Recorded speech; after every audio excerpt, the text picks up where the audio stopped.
6:38, it's Elliot in the morning. Your phone number for everything. 866-2-ELLIOT. 866-235-5468. Hello, class. Hey. Hey, how are we today? Pretty good. Good. You have a good night? Yeah, kind of quiet. Didn't do much. Yeah, I didn't all night it. Couldn't do it. What? Did you see all the cops out today? You know what? It's weird that you say that. I passed at least five different traffic stops.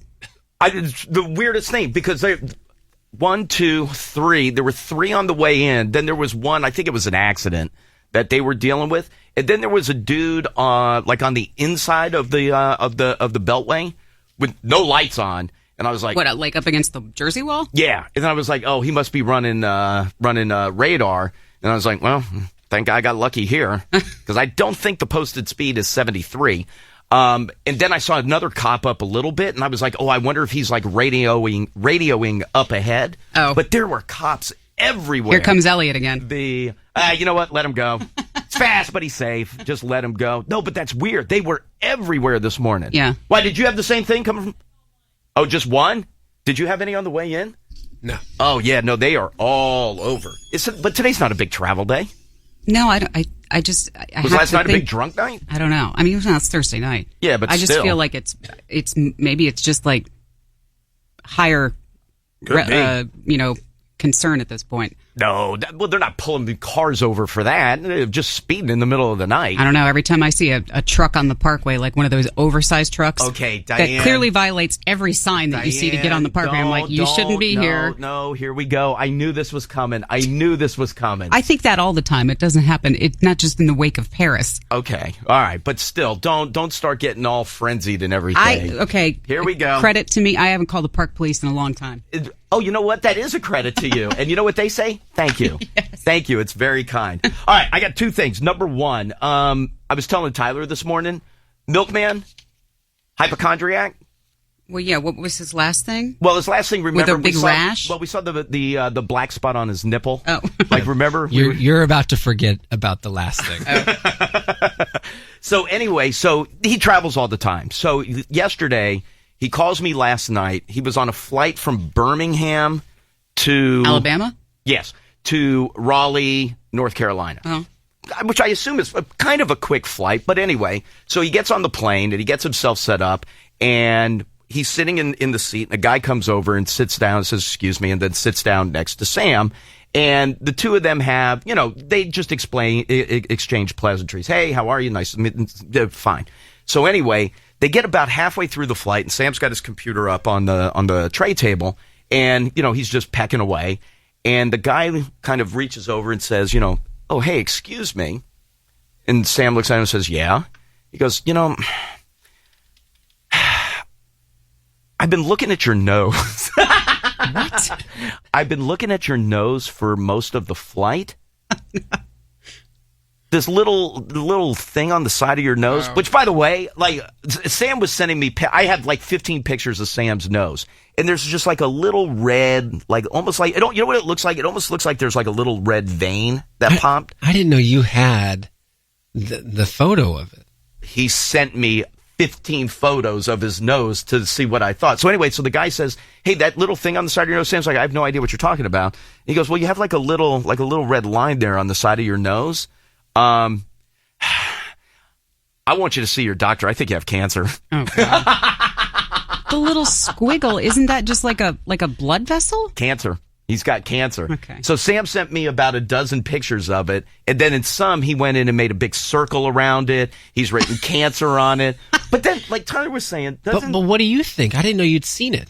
Oh, hey, Kaylee, will you do me a favor? Would you mind grabbing my phone? What do I think? It looks like he's just got a little blood vessel on the side of his nose. Where is the person who sat next to him, the seatmate, a doctor? Sam didn't get that info. But he was a doctor? They were heading from Birmingham to, from Birmingham to Raleigh. So Sam, I guess, assumed that he was from a doctor in Raleigh somewhere. Or a he doctor was in definitely Birmingham. a doctor. Well, he said he was a doctor. He said that's what I said to Sam. I was like, Sammy, come on. Like a WebMD doctor? Here it is. I'm sitting next to the doctor on the flight. Oh, God. His breath was horrible. Fine. Wait, I deleted the pictures. Hold on. Now I gotta, what? Well, no, now I got to go back and just, hold on. Storage is full. No. I have to go find the emails. But that'd be in trash. You wouldn't see it and think, I would have never thought anything. It's probably like rosacea or something.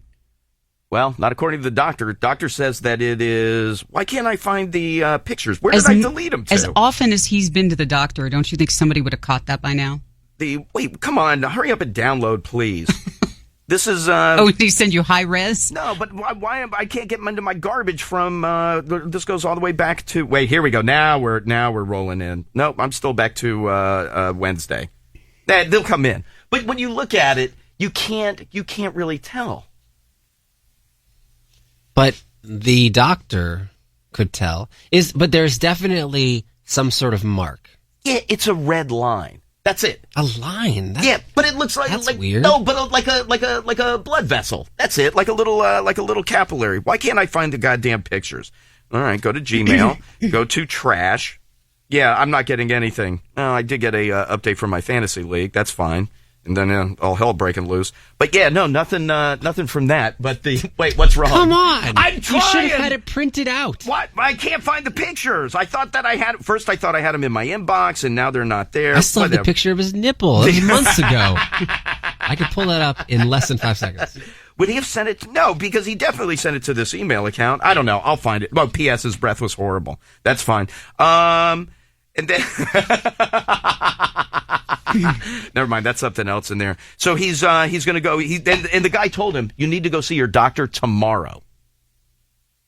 But isn't that, like Tyler was saying, isn't that irresponsible? You wouldn't expect a real doctor to do something like that. No, not at all. Not at all. Like I was told yesterday that a family member was given 3 months to live. Whoa. And I said... Whoa, that's a little heavy. Yeah. Sorry. Continuing with yesterday's theme. And I said to Lindsay, I thought doctors didn't do that anymore. No, generally they won't. Oh, they don't? No, because you run into problems of... When people start to like finalize plans and then they beat the disease? Honestly, you know where you run into bigger problems is when somebody's told like they have like, I'll just use 3 months, and they're like, you know what? I'm going to go crazy. And then the next thing you know, they're 4 months into it and they have no money left. And they're broke. Yeah, they have nothing left. Or they've made all these plans and then they go on and they live another 2 years. And by the way, you live in fear. Right. And then the other side of that is you're told you have 3 months, you drop dead in 2.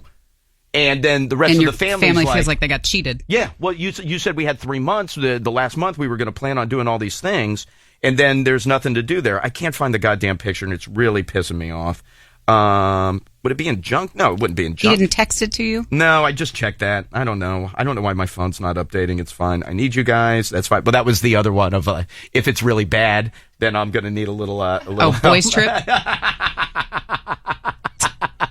But yeah, no, they don't like to tell you that anymore.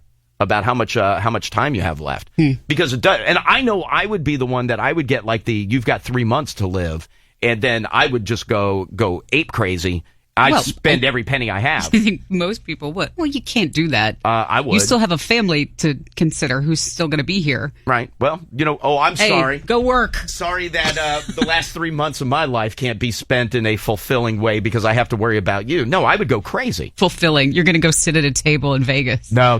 You know what? I still have a bunch of hockey games. And see a lot of hockey. Hockey games that I have to. I didn't go to the game last night. That bummed me out. I can't get sick. I can't. And I'm fighting the thing like crazy. You sound better today than yesterday. I do. I slept. Yeah, no, I took a nap yesterday. Then I woke up, ate, and then went right back to bed. Although I did turn on the game for a little bit and make sure that who was supposed to be in my seats were in my seats. And so I felt, what do you mean?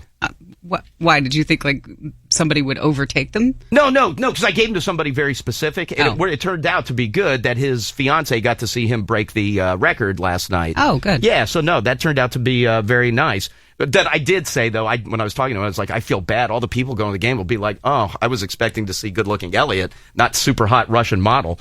Where am I going? Line 2. Hi, Elliot in the morning. Hey, Hi.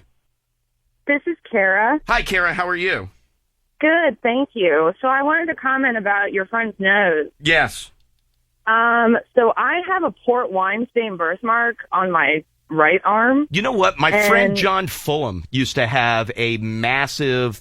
But hey, are you swollen where your port wine stain birthmark is? No, but as I've aged, I've noticed darkening and possibly a raising of the skin, but it's not like, it doesn't hurt or anything. You're not going to bum me out right now, are you? No. Language. No, is she saying that could be like the beginnings of a port wine stain? No, you're born with birthmarks, hence the name. It's actually found on your face. It's usually found on the face. What? Oh, the port wine stain? No, my friend John Fulham had a big one on his hand. We used to joke it was from stirring the company Kool-Aid, but no, he had a big one, like from like the middle of his forearm down to the end of his hand, except for like his two fingers, like his pinky and his ring finger. I don't know if his whole finger had it or not, but those were like white, and then the rest of his hand was like a Kool-Aid red. Oh. Yeah. Yeah, no, but that happens. But you wouldn't get thank you, ma'am. You wouldn't get that late in life. You don't develop a birthmark. Late in life. It's probably a burst blood vessel. He probably why would a doctor look at him? He blew his nose too hard. Or it's the beginnings of rosacea. Why would a doctor? What kind of doctor was he? Diane, I wasn't on Airplane. the flight. By the way, that's a business. What is? Doctors on planes. Employed by the airlines. Yeah. Okay, so you're saying that's a business idea, not one that currently exists. Let's take it to the tank. That would be smart, wouldn't it? Or you just either employed by the airlines or they just like rent you out so that if you're going on like any flight, you would have a doctor on board, like you would have a marshal. That's pretty smart. Probably would. In this age of cost cutting. I was going to say it'd probably jack up the cost of my flights a little bit. I feel like it'd be pretty expensive. But that's pretty good. Hi, Elliot in the morning. Good morning. Hey, who's this? Robert. Hey, what's up, Robert? Not much. What you're talking about your buddy Sam's nose, y'all should tell him to download that skin cancer app y'all were laughing about the other day. He finally found news for it. He's the one that told Elliot about it. All right, dude. Hey, listen, I appreciate it. Thank you. Would you go to the doctor, though? I think I would. Would you really? Yeah, I'd be pretty nervous. Just because you have a line on your nose? I mean, he's an extreme hypochondriac. Yeah, no, he's a mess. He is a mess. But for someone, to me, that's not a bit. That's not a joke. Someone's not going to sit next to you and nudge the person to their side and say, watch this. Right. I did ask him, like, was he a young guy? And he was like, no, he was like a middle-aged guy. Like, he was believable as being a doctor. He didn't appear to be a jackass. No, it wasn't like I was sitting next to him. It was like, yo, bro, you got a little mark. Oh, airplane doctor. I'm sorry. I'm the airplane doctor. You would go. You'd be the first one. Oh, yeah. Yeah. For sure. What a good bit, though. That's going to be your new thing? It's the holiday time. Pass a little time dropping on the a flight. little cancer hint on people. This man, who did have holes in his shirt. I do today. Identified himself as a doctor. And I overheard him saying he'd worn those shorts for 3 weeks in a row. Oh, I wish it were only 3 weeks. I had that conversation with Jackie yesterday. I probably haven't washed these shorts in about 5 months. So this weekend, we decided that we're going to wash them. Woo! Yeah, no, you know what? It's close to the holidays. You do want to get those done. Elliot, need an upbeat day. Oh, my God. Tyler? All right, now I laugh because I'm uncomfortable. Need an upbeat day. Lost 5 of my friends in a car crash 22 years ago today. Well, now I feel horrible. I can't. I'm sorry. I don't mean to laugh, but you know how I get. I laugh and I get very uncomfortable. Here's a positive treat. All right, here we go. By the way, sorry to see that. I knew someone who was diagnosed terminal cancer, 3 months to live, but lived 5 years. Hashtag awesome. Hashtag winning. No, but you know what? That's the problem. That's exactly the problem. Could you imagine you're told you're going to die in 3 months? Okay, we really need to stop talking about it. No, but then you live for 5 years? Do you know how angry I would be? It's listening time. Okay, never mind. We'll move it on. Potentially. All right, let me do this. Let me take a quick break. Nothing but upbeat today. With some news, please. Keeping tabs on an apparent hostage situation that is going on in Mali right now, Mali, which is in West Africa. Gunmen there storming a local Radisson hotel. Shots, ongoing explosions could be heard. Initially, it was 170 hostages that were believed to be being held, but now they said that there was a report that at least 20 of them have been freed as opposition forces have suddenly moved in. So that explains all the 170, 150. Yes.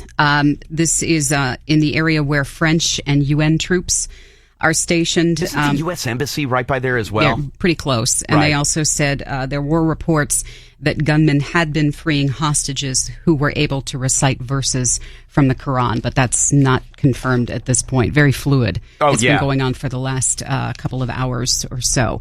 Prince William County, Virginia schools employee being held without bond, according to police. Her name is Deborah Crawford. She is 26. She's from Woodbridge. Yes. And she is accused of having an inappropriate relationship with a student charged with indecent liberties, as well as the use of a communication device to facilitate certain offenses. Apparently, this all began with some inappropriate texts that were sent last month. Wasn't she also sending like nude pictures to the kid? Yeah, there is word that this she was got bad working adult acne. She was working at mugshots are rarely attractive. Okay, well they don't bring zits on like that.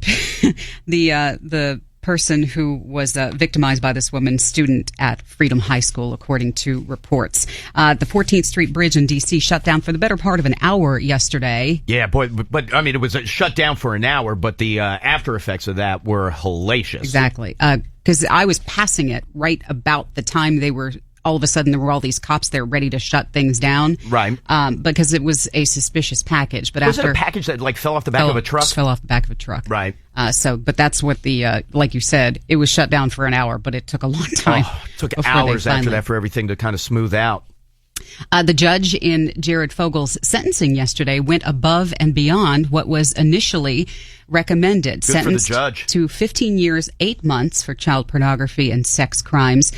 There was initial thoughts that it would be anywhere from 5 to 12 and a half years. He was also ordered to avoid pornography, seek sexual disorder treatment, as well as register as a sex offender. And he has previously been ordered to pay $1.4 million in restitution to his 14 victims. Another theft to report. This time it is $20,000 worth of Legos stolen from a Toys R Us in Canada. Where is Donna?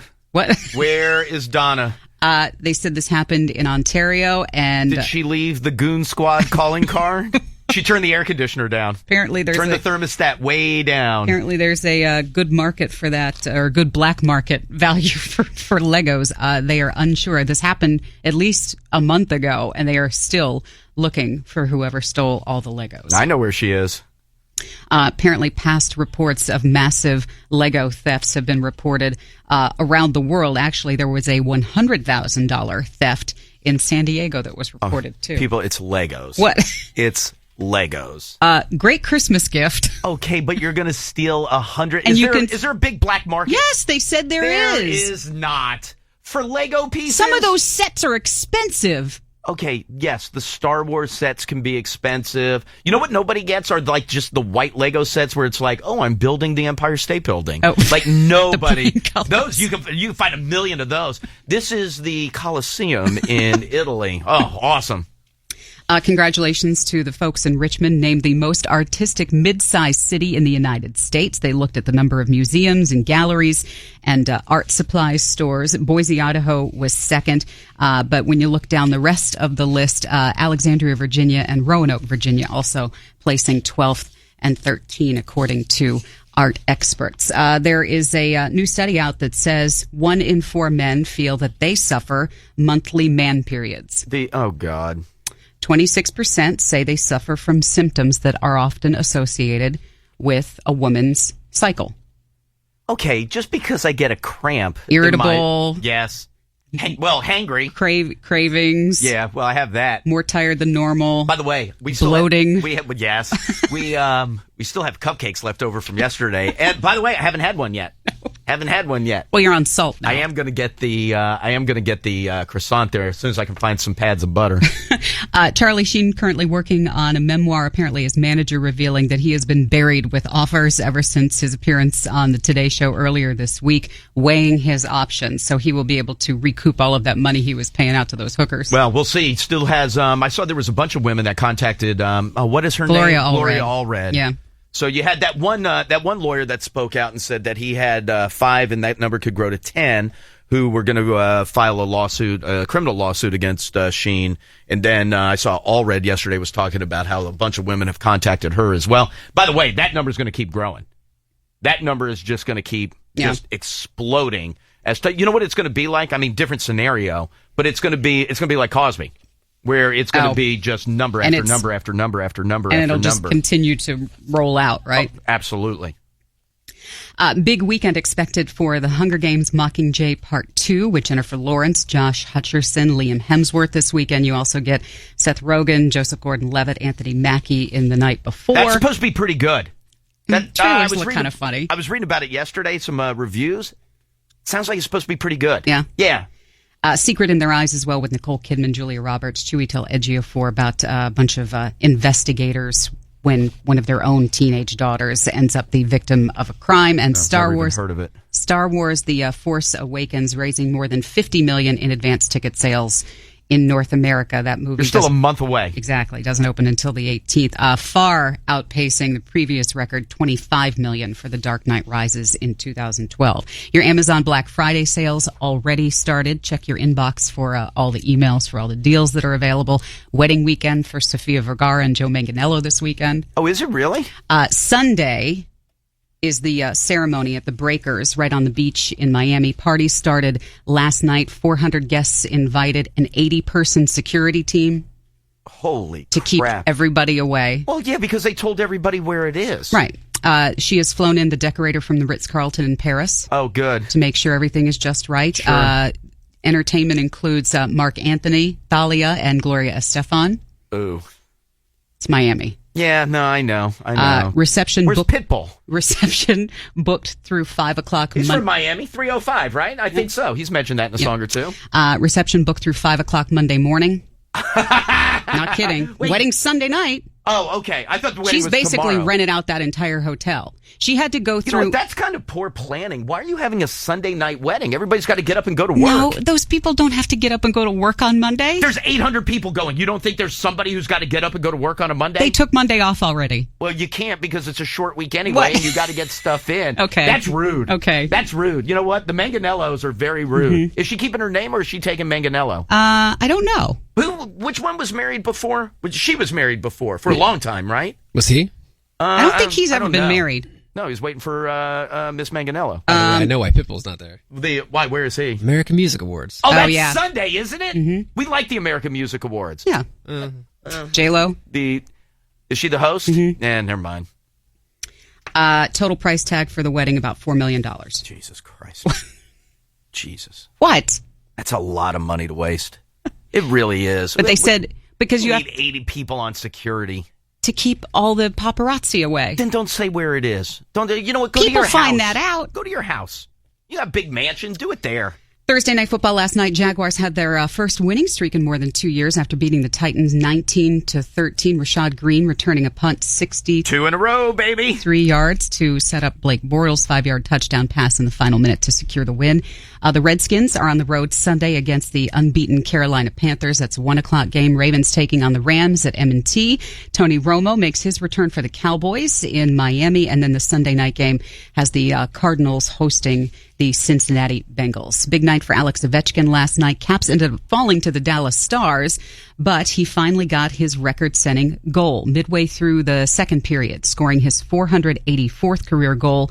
So he has the highest scoring Russian player total ever in the NHL to surpass Sergei Fedorov. By the way, the pass, the blind back pass from Backstrom was beautiful. And then the other thing that's kind of cool, when Fedorov got 483, that was on an assist from Backstrom. Yeah. And then he got the one last night on Ovechkin's goal. But that pass was beautiful. Oh, it was so nice. Caps Avalanche tomorrow night at the Verizon Center. Apparently, NHL saying they will build a 5-day bye week for each team during next season between January 1st and the end of February. So during their bye week, whatever team it is, no games, no practice, to give the players a break during the second half of the season. It'll be. I can't tell if I like it or not. I mean, by that time, guys are starting to get banged up, and so it'll buy them some time. Also, you have the World Cup of Hockey coming up. There's still talk about the Olympics, and it just starts wearing guys out. It's a long season, and they're just getting banged around. But there's no practice during those 5 days. Like, everything is shut down. 5 days is a long time for those guys to not do anything. Like, I was concerned when the Caps had 4 days off in between Calgary and then Detroit. But at least they were practicing and they were on the ice. I think they got 1 day off where they did nothing. 5 days is a long time of doing nothing. I mean, I'm sure they're thrilled to death. I'm sure they're happy as hell. Yeah, you can get to go away somewhere. That's a long time. As expected, Bryce Harper named the National League MVP last night with all 30 first-place votes to make him the seventh unanimous MVP in National League history, youngest to get all the votes. On the American League side, it was Josh Donaldson from the Blue Jays who won the award. Golden State Warriors still undefeated after they topped the Clippers 124-117 last night, 13-0 on the season. Wizards in Detroit play the Pistons tomorrow. Big weather going on in Detroit too, more so for like Milwaukee and Chicago. Why, but they said this is like the big winter storm that's happening. This is just like the first big winter storm of the season. So is this everything that was coming in from like Denver that's blowing over? It's like, I mean, Denver got, just 8 outside inches, of Denver, got 2 feet. 8 inches in Chicago, not that big of a deal. But it's definitely going to start to feel like winter. God, am I envious of that. Sunday, Sprint Cup championship race from the Homestead. 4 drivers who will compete for the Sprint Cup. Jeff Gordon, obviously, as he says goodbye as a competitor after the season. Kevin Harvick, Martin Truex Jr., and Kyle Busch. Hoda Kotb is your Grand Marshal. What do you think? NBC tie-in. Are you buying into the conspiracy theories that NASCAR will do everything within their power to make sure Jeff Gordon wins? I have from a good source that is the case. To watch out for some questionable calls. I mean, it's not like NASCAR hasn't done that in the past, Junior, to make sure that, he has a shot to win the race. Now, listen, he still has to go out and run the race. But those are flying around because they have a history of doing it. Yeah. I do want him to win, though. I really do. That'd be awesome for him to go out on top like that. That'd be great. Good for him. That's a look at news and sports. Elliot in the morning. Hello? Hey, who's this? Oh, this is John. John, how are you, sir? Good, how about you? I'm doing excellent, thank you. John, did you do anything good last night? What'd you say? Sorry, I didn't hear you. No, I said, did you do anything good last night? We just went to watch Hunger Games last night. Oh, how was it? It wasn't too bad. Now, let me ask you this. Have you seen all the other ones? I have seen the first, and that's about it. I did read the book, though. Oh, because the only I've not read the books or seen any of them, but the only thing that I heard is that if anybody's going to the one that comes out today, if you didn't see the last one, you're screwed. Yeah, I see the second. I didn't see I seen the first, second, but I didn't see the part 1. Right, so you didn't see Mockingjay Part 1. But he's read the book. But you read the book, so you, I guess at that point you would know what was going on. Yeah, that was the only thing I saw, was that it just picks up exactly where the last one left off. So if you didn't see that, or if you're not like you and read the book, then you would have no idea. Doesn't matter, I'm not going to go see the thing. John, any other big plans for the weekend? Big plans for the weekend, and mostly just work. Oh, that sucks. Sorry about that. Anyway, listen, let me get you a pair of tickets. I will send you. You will go see 21 Pilots. So if you hold tight 1 second for me, Kaylee will get some info from you. Hey, have a good weekend, my friend. You too. You got it, dude. Hold tight 1 second. Hi, Elliot in the morning. Hi, is this me? Yeah, it is. Who is this? This is Josh. How you doing? Josh, I am doing great, sir. How are you? Not too bad. A lot better now. Yeah, exactly. Anything good from last night? Not really. I have to leave my house at 4 in the morning to get to work, so just called it a early night. Yeah, no, I feel you. What do you do for a living? I am a security technician. I do like cameras and TVs. And I make vaporizers too. I'm sorry. Oh, all right, whatever. Hey, listen, can I ask you something? I got wrapped up in this. I started reading this story yesterday, and I can't tell if I feel like this goes on all the time or if it would be very rare. But somebody who would file, whether it's a fake police report or like create a diversion in order to keep themselves from getting in trouble. So follow me here. There's this 25-year-old woman, right?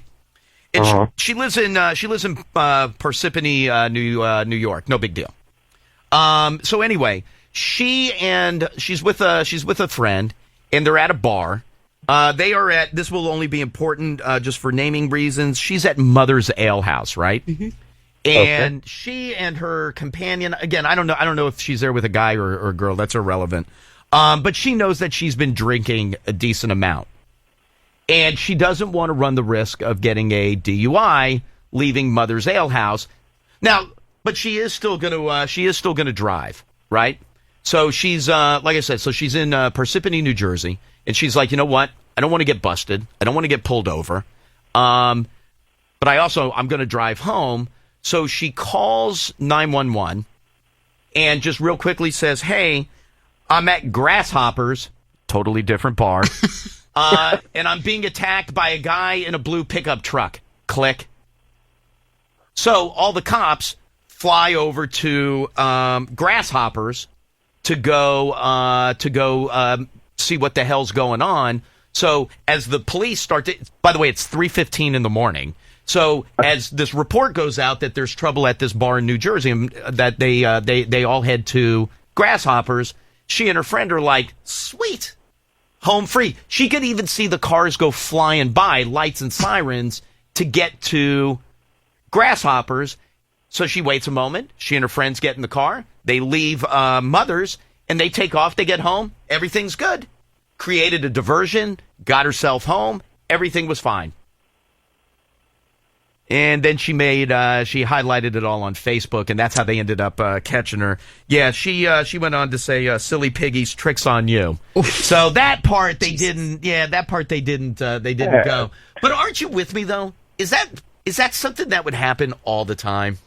Well, I feel like if you were drinking, that would definitely be something that you might pop into your brain. Probably not the best idea. No, it's probably one of the worst ideas. Probably. By the way, I would be willing to bet that if she didn't do the sorry or hey piggies, tricks on you, she probably doesn't get caught, because the police show up at that other bar and they're like, there's nothing going on here. We don't see anything. Did she call from her cell? Would they be able to trace that back to her? I don't know how far apart the two. Would they go that far for something that small? Yeah. Well, see, that's also a good point. Filing a fake police report, I feel like, would be problems. But technically, I guess she didn't really file a fake police report as much as she just kind of created a diversion. It may not have even been fake. There may have been a guy in a blue truck. Now, police did say they went through like security cameras at Grasshoppers, and they didn't find anything that would lead them to believe that anything had happened there. So they were like, all right, well, we're done. I don't know who stumbled on it to find out where, like, that she had posted on Facebook about silly piggies, but that led them to her, and she ended up getting busted. Maybe she pissed off whoever she was at the bar with. But doesn't that take a set of balls? What's the thing? Like, when you talk about diversions happen all the time. But do they happen for stuff that, and not that a DUI is insignificant. Right. But they happen when it involves, like, kidnappings and murders. And so for someone to try to create one and I don't want to just say just to drive home. Right. No, I understand what you mean. But in the world of severity of crimes. And listen, I understand that someone driving drunk can lead to something awful. Of course. But for her to think of this while obviously in an inebriated state was something that I don't think would happen very often. Oh, see, I think it would happen regularly.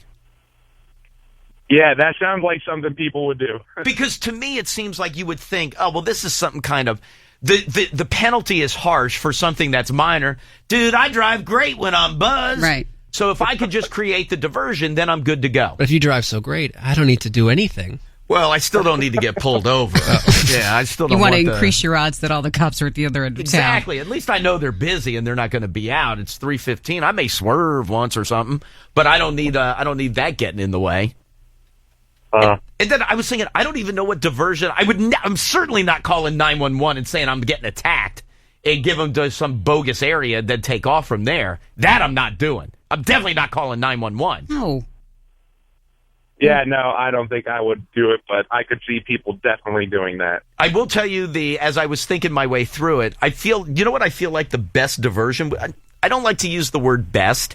What a workable diversion would be? What's that? Fire. Starting a fire. Like a garbage can fire or something. Oh. I'm not going to burn a building down, but yeah, like Minor arson. dumpster fire. Isn't arson a lot worse than just a false police report? Don't know the answer to that. Right. Don't know the answer to that. It's just a dumpster. I feel I'm burning garbage. Oh, crap. Look at all those empty propane tanks. That's my luck. Yep. No, aren't you with me, though? Wouldn't you go fire over calling 911? Hey, That's a tough call. I think I would call 911. No way! Dude, you're talking to the police. Yeah, No, I don't. I'm trying to avoid the police. I understand that, when but you're going to start meet a up with the fire, police There's like evidence with that. eventually. They investigate that. They may investigate that, but that's a lot. That's a lot of work. It's just a garbage can that's on fire. Well, use of an accelerant. I was they got drunk. your DNA all over the cigarette pack that you crumpled and left there. So what are you going to use as a diversion? I'm not calling 911. I'm terrified to call 911. Terrified. Call a cab. Yeah, Okay, Uber. well, if I was going to call a cab, then I'm not even doing any of this. If I were calling a cab, then I don't even have a story.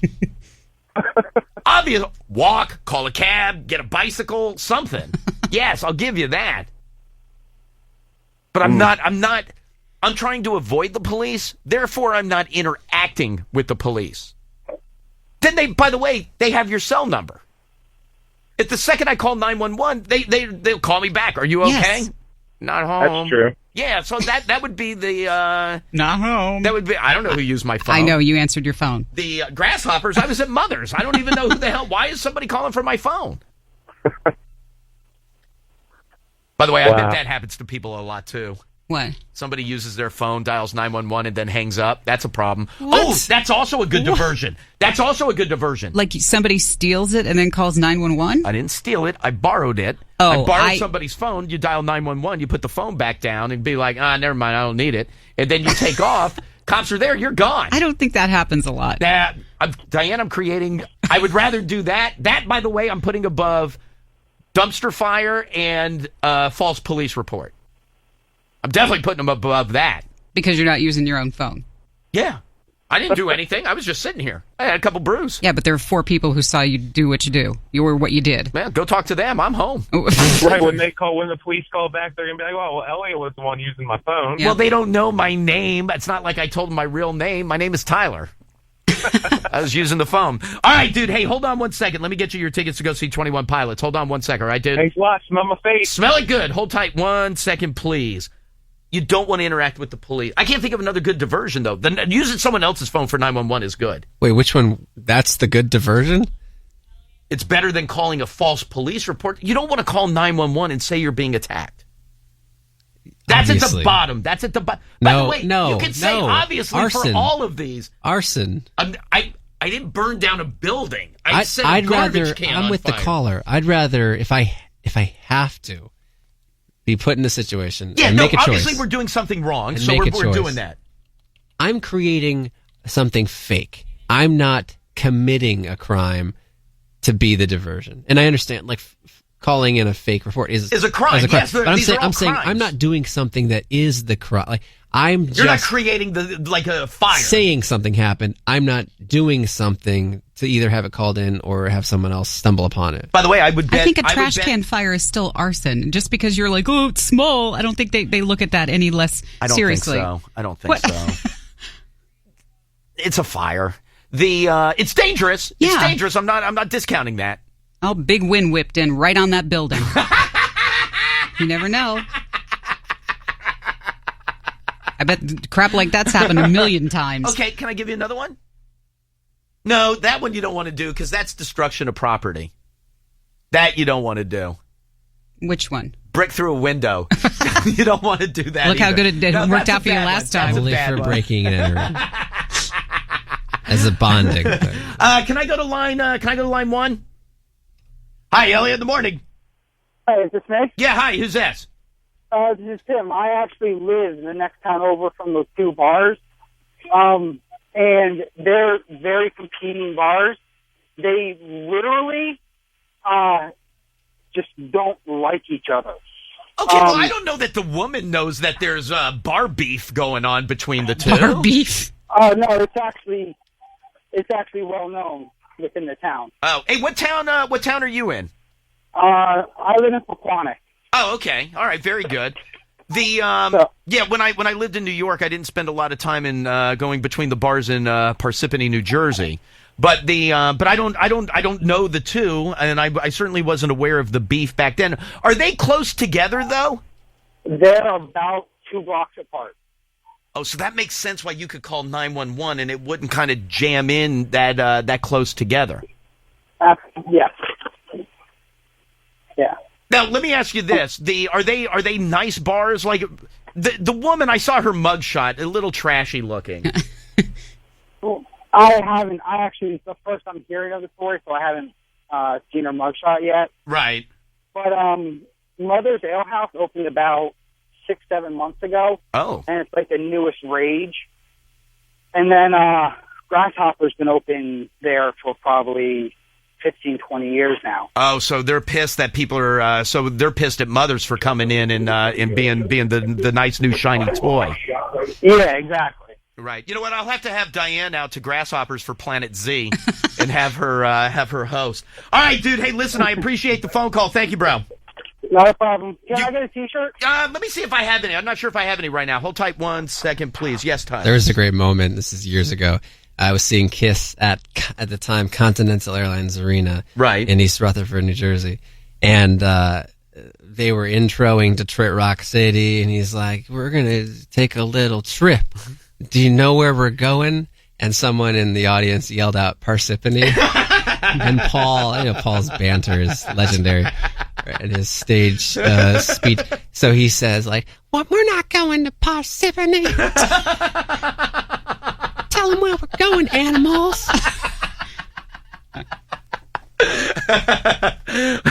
Line 5. Hi, Elliot in the morning. Hey, Elliot. Yes, sir. Hey, I'm a cop in Northern Virginia. Yes, sir. I can tell you that if they made this diversion and the officers responding are, lights and sirens and running code the whole way. Oh, they were. They definitely were lights and sirens. Well, if there's a accident anywhere along the way, if the cops end up, getting in some kind of accident and somebody dies, they can go back and charge that person for the manslaughter. Right.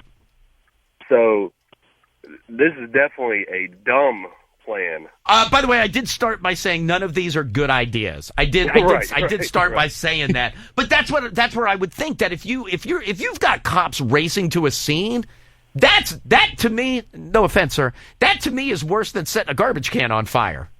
Oh yeah. See, I told you. Yeah, but what if cops are racing for the fire? Someone calls in a fire. Yeah, but if the description is there's a garbage can on fire, I'm not racing to that. I was running away from it. It could be a whole building engulfed. I don't know. I'm going to get there, but I'm not going to put myself in any kind of jeopardy to get to a garbage can on fire. Exactly, and it was just one of those small ones out front. It was like where the garbage underneath the ashtray part. I just set some of that on fire. Officer, get her soon. It's spreading. Yeah, it was a garbage can, but it was too close to the building. Hey, cop, let me ask you this. Somebody is now, their diversionary tactic would be just call in and report suspicious activity in a building. No crime is committed, and you were doing your citizen's duty. Suspicious activity, you're probably still not running code to it. But, so maybe that's the way to go. Maybe so. You're not doing your civic duty if you're faking suspicious activity. Diane, let's start with the premise of I'm breaking the law. Let's start with that premise, clearly. No matter what you do, you're in the wrong here. Yeah, no, I'm not looking for the one that's, like, legal. I'm just looking for the one that's going to work best for me to be able to drive drunk and get home. That's it. Hey, can I ask you this? Do people file false police reports all the time? Yeah, for all different kinds of things. People will file stuff all the time, but I've never heard one about a diversion to drive drunk home. But a lot of times, you'll get things like, a fake domestic violence or a fake this or fake, there's a lot of different things. Yeah, no, that I would I would imagine. Yeah, I would imagine you get those a lot. Are there a lot of diversion calls? I've never had any. Well, you know what? I live in Northern Virginia. You may get one this weekend. If you hear garbage can fire, you know it's me. I mean, I haven't ever had any where you find out later that it was, in fact, a diversion. Oh, I gotcha. I understand. So not everybody then goes on Facebook and is like, "Hey, piggies, sorry." Yeah, that wasn't a very smart move. No, it was bad. That's how they ended up catching her. All right, dude. Hey, by the way, Diane and I were talking about this earlier. We both live in Northern Virginia. There were a ton of cops out overnight. Oh, I had no idea. Yeah, no, it just seemed like more than usual. There were cops everywhere overnight. Anyway, listen, dude, I appreciate the phone call. Have a safe weekend, officer. Yes, sir. You got it. We'll talk to you later. Line 6. Hi, Elliot in the morning. Hey, Elliot, how's it going? Good. Who's this? This is Zach. Hey, what's up, Zach? Not much. I got a diversion story for you. Okay. Well, in my hometown, it's a small hometown, somebody actually set a car on fire a couple of miles away from a High's convenience store. Oh, boy. And then they went to the High's convenience store, broke through the bricks, stole the ATM right out, and drove away. Well, but the diversion was they had said that there was did they actually set a car on fire? Yes, on the side of a road. Write that down. You know what? That so you can works. get that ATM. That works. I did have a friend who set his car on fire on the Beltway, but that was for insurance reasons. That had nothing to do with stealing a ATM. Dude, but wouldn't you rather set a garbage can on fire than a car? Yes. Yeah, clearly, right? Yeah, so I'm still in the better for that. Although this guy got away with a ATM. Dude, they plowed through the bricks. I mean, if a car is set on fire, they're going to care more about that than a garbage can. Yeah, so no, that is because of the impending explosion. Yes, of course. And that still gives me time to get the ATM. Where's your hometown, by the way? Lothian. Oh, okay. All right, dude. Hey, listen, I appreciate it. Thank you, bro. Thank you. Have a good one. Yeah, you got it. Have a good weekend. Line 4. Hi, Elliot in the morning. Hello. Yeah, hi. Who's this? My name's Kurt. Yeah, what's up, dude? Not much. You said you were looking for a diversion to get home without getting a DUI. Here we go. My buddy was just down in Maryland, and he said he got pretty hammered, and he was at a club, and he put his car in neutral, had his other buddy push it out into the street and called AAA. He got his free tow all the way home, and no issue. I figured you liked that one, man. Have a great day. Man, people are so smart when they're messed up. Hey, can you give me a ride?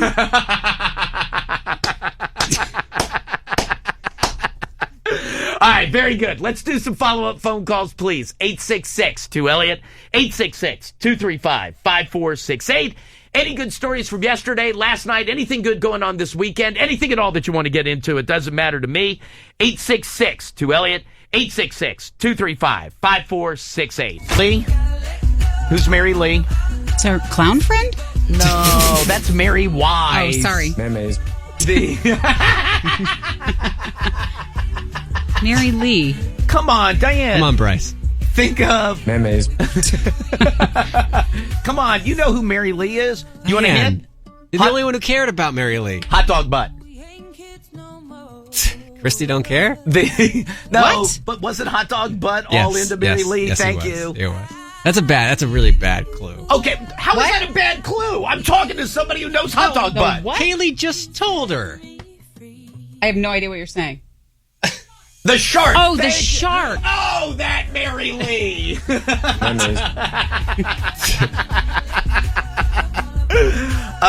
Back at the Jersey Shore. Oh, good. Yep, back at the Jersey Shore. Is that her clown friend? Her By name the is way, Mary. I'm proud of you for being able to remember Mary. I'm proud of you for that. By the way, is everybody mad at Adele for putting her record out on Spotify? I got over it because I figured I'd just listen to the whole thing this morning. Oh. Is it good? Have you heard the whole thing yet? Oh, we'll all hear it together. Oh, okay. All right. Very good. We're tracking it. Very good. All right. A couple of other things. This just made me laugh. Did you see the picture that was going around yesterday of the woman in the dress, but her arm looks like a big penis sticking out of a glass? Hysterical. Tell me you saw that. Oh, my God. Doesn't it? That looks Wait, what is that picture? That's her shoulder. That's her arm. What? But it looks like it's a great big penis in her glass. Is that someone famous? No, just a bunch of people that were taking a picture.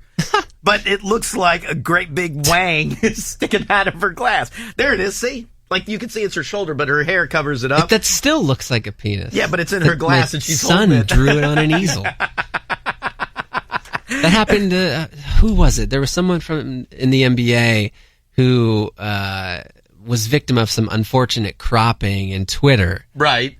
It was like a week or so ago. And it looked like a penis? It looked like when you were going to enlarge the photo that you were going to see a penis. But it was just like whatever was cropped in that little tiny preview looked like a penis. How about this chick's arm, though? Doesn't it? I swear to God, it looks like a great big wang. Hysterical.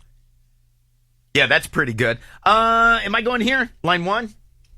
Hi, Elliot, in the morning. Hello? Yeah, hi, who's this? This is Jake. Hey, what's up, dude? Hey, I'm a truck driver, and up in Northern Virginia and Maryland, there's some punks that think it's really cute to take that green laser and shine it in truck drivers' eyes. Oh, dude, so you guys are getting nailed with the lasers also, huh? Oh, yeah.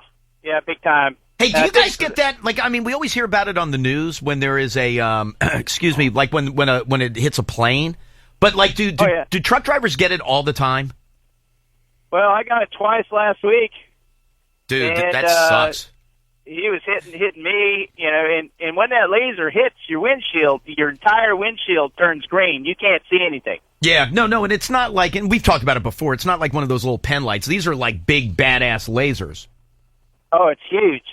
Well, what was it? I was just watching the overnight news a couple of nights ago, and they were talking about how, I want to say it was 10 flights flying into Newark, or whatever they call the thing now, Liberty, that 10 flights coming in had the pilots were bitching because people were, and I don't know why they just focus on Newark Airport. There were a bunch of, like, out San Diego way too, weren't there? Oh, Wasn't really? that one of the other airports? By the way, it's probably every airport where the pilots are getting it. But you know what? As much as that comes up, I had never thought of truck drivers getting it. But hearing you say that, I bet you guys get popped with those things all the time. Oh, you know, I got popped twice, and I think it was the same car. It's like a silver Mustang. Right. And they were popping other truck drivers. See, the thing with the laser, they've got quite a range on them. Right. You know, and it's 20 years in imprisonment for doing if you get caught doing an airline. I can just imagine it's probably about the same for a truck. We can't stop. There's no way you're going to shut that thing down that quickly. Yeah, it takes us almost 2 football field lengths to stop. Right, and that's without it, and that's like knowing that you have to stop. That's not like with like, oh crap, I got to hit the brakes right now. Yeah. Did you file a report?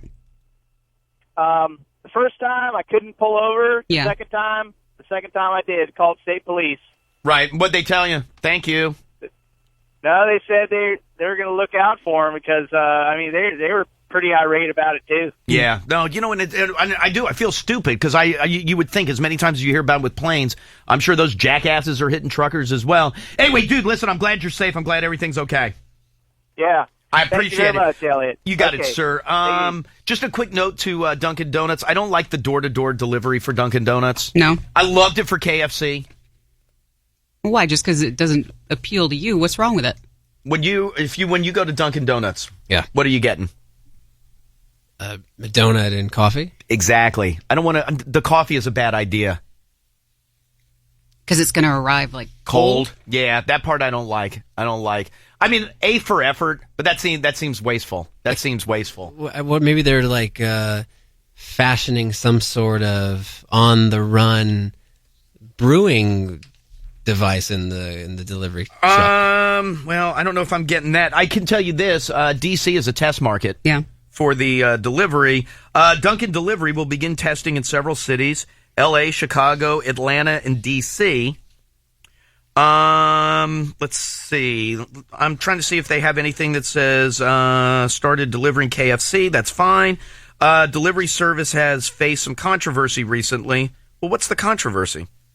Oh, In-N-Out is suing the service to get them to stop bringing their doubles, saying that they have no control over they will handle the burgers. Okay, well, that's not my problem. No, but it doesn't look like they're brewing in the car. How am I going to brew in the car? I don't know. You see the Krispy Kreme delivery trucks. They have those like Ford service vans that are massive that you could put a 7-footer in standing up, and you feel like they could retrofit something in there. Oh, I've never seen that. I've never seen one of those. You know those like tall service vans? Yeah, no, I know what you're talking about, but Yeah. I've never seen like a Krispy Kreme one that has got a coffee maker in it. Well, they're known for like their catering, so maybe they're just doing that in those vans, but they're huge. You could put something in there. By the way, if Look I at was food trucks. Yeah. okay, yeah, that's fair. But are you having Dunkin' Donuts delivered? No, I would have KFC. What if you were delivered. delivering it to your office? Now, though? I will tell 'Cause you, that's not catering. It's just like, oh, there's a A meeting, delivery, and right. we want to have a couple people served donuts. Okay, that's fine. Yeah. But I just want a cup of coffee. You know what I would do though? Huh. If they were brewing in the truck and I pulled up next to them at a light, I would buy a cup of coffee like that. That I would do in a second. You wouldn't do that? Oh, you're that guy holding up traffic. Well, I'd pull over. I'm going to block up the right lane. Exactly. But I would totally pull over and do that. That'd be pretty smart. Because your commute's important. Nobody that would else's. be no. If it were fresh in the car, that would be smart. That would be really good. I'd do the same thing with 7-Eleven. If they drive around in trucks and have coffee in there, I'd buy it all day. All day. Wasn't 7-Eleven doing delivery? Yeah, some of them still do it. Yeah. Some of them still do it. But that's close enough. I could walk over and just get a big bite. Am I going here? Line 1? Oh, hey, real quick. Did you see the guy from Knoxville, Tennessee, who just got out of jail after 27 years? Was that the spy? No. There is a spy that just got out of jail. There's a guy, he's 27. He was in jail for 27 years. He's from Knoxville. Served 27 years in prison, framed on a rape and murder charge. 27 years, right? By the way, he served 27 years on a murder charge. A rape and murder charge. Turns out totally framed and was just let out of jail. Right? Mm-hmm. You see how much money he got? No. $16.5 million. Whoa. Are you saying whoa like that's a lot? Yeah. Oh, I'm pissed. Yeah, it's in jail for 27 years as a murderer and a rapist. I wasn't in there for bad checks. I'm surprised he got that much. Oh, I'm surprised it's not more. Have other similar cases ended up with more money? If the last name was Siegel and not Gates, there would have been more. I'm not talking about in your perfect world. Don't you agree? 16 million is nothing. Yeah, that seems like pennies. Diane, you were in for 20. You lost 27 years of your life. 27 years. Gone. And it's not like you're getting out. It's not like you went in at 20 and then you served 27 years and now you're out at 20 and you could pick up again. You're 50 years old. You lost your whole life. Like all the good times. I guess they said his settlement, largest civil rights settlement in D.C. history, because it was the rape and murder of a student from Georgetown back in like the early 80s. Oh, so is he from Knoxville? He's from Tennessee though, right? But he was busted here. Right. Oh, okay. All right. Very good. Well, not very good, but okay. Mm-hmm. Wait, it's the largest? So in total, he's getting like $18 million. Largest civil rights settlement in D.C. history. It's not enough. I would need minimum $2 million a year. So 50 plus? Minimum. That's I'm starting. Yeah, I'm sitting at the table for that. Like if somebody came to me right now and said, "Hey, listen, I'm going to go put you in jail for 5 years, but I'm going to give you $10 million when you get out." I would do that. No crime, no nothing. Just listen. For $10 million, will you go spend 5 years in jail? Sure. I feel like you pointed it out, and maybe you were alluding to it, maybe not, for what he was in there for. And I feel bad I'm not familiar with the story, but you said it was rape and murder. Yeah, you're in there as a murderer. He's lucky he survived. Yeah, no, and that's what I mean. He wasn't in there for writing bad checks. You're a rapist and a murderer in jail? I feel like that's pretty hardcore. Most of his family passed away while he was in jail. Yes. That's why $16 million is nothing. Are you with me, though? If somebody came to you right now and said, hey, go serve 5 years in jail, I'll give you $10 million. Yes, you would. I would not. For 5 years? 10 mil? That's a long time. You're not guaranteed you're going to make it out of there. You're gonna get out. You think so? Yeah. When everybody in the prison finds out what you're doing there? Well, I'm not going to tell everybody. Hey, there's the jackass who's getting paid $10 million if he survives 5 years. He's not going to survive 5 minutes. You put it on Facebook. I'm not in a money-making scheme Silly in jail. piggies. Hey, what are you in for? Oh, just doing a bit. Just doing a bit. Seeing if I go 5 years, they'll give me $10 million when I get out. Well, of course I'm going to get shivved. You could never keep your mouth shut. Oh, you'd have to. You'd tell. You'd have to. Somebody would overhear you telling your bestie, and you're dead. Yeah, I think that's the guy whose previous bit was going on airplanes and identifying himself as a doctor and diagnosing people with nose cancer. 5 years for 10 mil? You're a no also? I wouldn't last. 5 years. 10 million. 15 million. Oh, someone's changed her tune. Only 5 years. 15 mil. Crazy. Y'all have a lot of self-confidence that you'd make it. People get out of jail all the time. Not everybody who goes to jail dies. Lots of people do. Not everybody who goes to jail dies. Especially big targets who come walking in. That's easy. I'm not a big target. No? No, you know what? I said You've always worried that you would be. Then why are you hopping up and eating your pubic hair if you don't think you're a target? Because I'm crazy. Because you think you're a target. Yeah, no, because I just don't want to be messed with. What are you in for? Set a garbage can on fire as a diversion? A-holes? Yeah. No, you make up whatever story you want. That would be half the fun. I would change it annually. Oh, there's Siegel. He's a liar. Yeah. You know what? Let's knife him. Pretty much. 15 mil, 5 years. I'm not doing it. That's a lot. And I'm not doing it because I'm worried about about surviving. I'm not doing it for any reason. You can guarantee my health and normal exit. Well, if we're guaranteeing health, I'd do it for $1 million a year. I am not. I get all that money when I get out, $5 million, and you're guaranteeing me health and safety? And I don't have to go to work every day? You Skype with your family? Well, no, I'm not doing that. I'm locked up, man. So you wouldn't see them the whole time? If I'm going to get overheard on the phone, no. No, can't do that. But 27 years, I don't think I'd be fine with 16 million. I'm with you. I'd have that hand out. Haven't we always thought it should be minimum of $1 million a year? I don't remember putting a number. I thought I put a price tag on that at some point. I'd be $2 million a year minimum. I want to get out. How old is this guy now? He is 64. I want enough money to just live. Because the previous 20. No, you don't mean live. No, live, yes, live, yes. Live. Yeah, because when I get out, I'm hiring some kind of private jet to take me home because I'm living. Yeah, I don't mean just like, I just want to get by. I'm modest. You are also going to piss through that money so quickly. No, not at all. No, because I'm thankful that I have it. Can't buy happiness. Oh, yeah, you can. Oh, yeah, you can. Oh, but it can buy me a boat. Great song. I was playing that. I don't want to tell that story. No, go ahead. I was playing that on the mandolin last night. And whoa. Look at Kaylee's face. My son has your sitar was broken? No, it was I wasn't aware you had taken up the baby. mandolin. I'm taking it up. I can play guitars. It's a little different. But it was funny to hear that song. But it can buy me a boat. Great song. It can buy song. me a truck. It can buy me a Yeti 110 ounce down with some silver bullets. And then you have, but the mandolin, it's like in the back. It's like, this sounds like it should be a little Big Town song. Hi, Elliot. Good morning. Hey, is it me? Yeah, hi, it's you. Hi, I'm Stacy. I have a story, actually. My mother's first husband was arrested and found guilty for murder back in, I think, 1974. He pled innocent the whole time, and he ended up going to jail for life. Can I ask you where did this take place? In Maryland, in Aberdeen, Maryland. Right. And so he was in jail his whole life.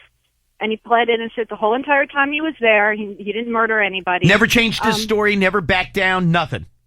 Nothing. So what happened was about 5 years ago, some students from Yale Law School, I don't know how they found it, but they found his case and started working pro bono for him to get him out of jail. So about 2 years ago, he did get out of jail after being in there since like 1976. How much did he get? How much did he get? He got nothing. What? Zero. Call those kids back at Yale. Jesus. Wait, what do you mean he got nothing? He got nothing. That was part of the bargain. They said, we will erase your record. You can't go to the press. You can't do anything. You're free to go. Here's your stuff. Walk out. He got nothing. He didn't get a penny. And he can't even, like, write a book about it. He can't do anything. And he didn't care to fight because he wanted to get out so badly. So he was in there, let's say just, he was in there for a minimum of 35 years. Yes. And he got zero. Holy I mean, it's horrible. I wanted crap. to, like, go and do something for him, but he won't even, and, you know, you being in jail that long, he doesn't even want the money because he's scared to go out at night past, like, 7 p.m. when it gets dark because he's completely petrified of, like, getting arrested or anything happening to him because he lived such a structured life in jail. Right. And now he's like a hermit. All he wants to do is sit on his porch. He doesn't even want to go do anything. And he didn't. I said, we could write a book. We could do something. It's like against whatever bargain he So took when his he got out. deal getting out was that he couldn't do it. Wait, can I hit time out on your story real quick? Which, by the way, I'm now fascinated with. Isn't I thought you had another mandolin question. no? Isn't Yale? Didn't that program at Yale come up in the Serial podcast? What's her name? I can't think of her name. Oh, I keep wanting to say J.K. Rowling, but that's not her. yes. Yeah, Sarah Koenig, chimp mail. Didn't she? Didn't like that? Mail, whatever. Oh, now we sound like the ad. Didn't that? No, I thought that was at UVA. Was it? Where was it? Was it UVA? Or that it was UVA? Oh, okay. Okay, now let me get back to your guy. That's where he needs to go with his case. Well, he can't. He already made the deal. But what if the conspiracy of him having to keep his mouth shut? Can I ask you this though? Like, what if he didn't agree to that? I mean, they already let him out, saying that he was wrongfully incarcerated. Why make that? Well, I mean, I guess you make that deal just so you can get out of jail. He wanted to get out so badly. Like I said, his mom was dying. He didn't even care. He's old. He's like 75. He's like, what am I going to do? Die in here? I might as well take what I can get and get the hell out. Wow. It's really a sad story because yes. His life was ruined, but now it's bad on the outside too because they gave him nothing. They gave him his clothes and he walked out. Someone picked him up. No rehabilitation program, nothing. Well, I was going to say at least. No sorry. And listen, like this one guy from Knoxville, the 64-year-old dude, who's, by the way, I still think he's getting shafted, only getting $16.5 million. Completely, that's your whole life. Would you give your entire life away for that much money? No. But I was going to say at least. If I can find two silver linings, number one is that he's out of jail and was and can at least clear his name and go, I never did any of that. I knew I never did. Fine, but then at least he's 64 years old. At least he's got, and again, I still think it's too little, but at least he's got $16 million to go like live life. I mean, at least try to have a little bit of fun. Your guy. Or to give to your children. He had a son. Whatever. He got nothing, and he didn't have his father his whole life. But that's what I was going to say. Now you're 75 years old. You have nowhere to live. Yeah. You have no money saved up. It's not like how do you live for the next 20 years of your life if you make it that job? Long? Well, he's not getting a job. That's what I'm saying. Who's It's him? not like he can. Let's see. You haven't worked in 35 years. Where have you been? Aberdeen. Like you're effed. You can't do anything. He sits on his porch all day, and he goes in when the sun goes down. Now, by the way, I'm willing to bet he is probably gracious as hell that his name is cleared and he's not in prison anymore.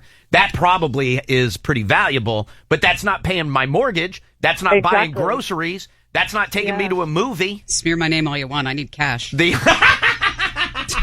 I completely agree. I'm like, it's not for you, but for your grandchildren or something. Be able to leave them something other than your clear name. I'm telling you, and what do I always say? That's my biggest fear is wrongfully getting him incarcerated. That is my biggest fear in life.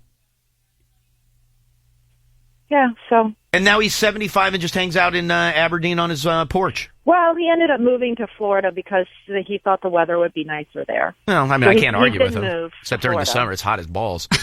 All right, very good. Wow, that's fascinating to me. I appreciate the phone call. Yeah, thank you. Thank you. Hey, by the way, Kaylee, Aberdeen makes me think. Do you have your appearance at Harris Teeter on Sunday morning with Big Cal? Are you going to go on Sunday? She switched it up last weekend, right? Well, Saturday Cal wasn't there. Are you going to go on Sunday? See if he heads out from the Hope Pad and makes his way?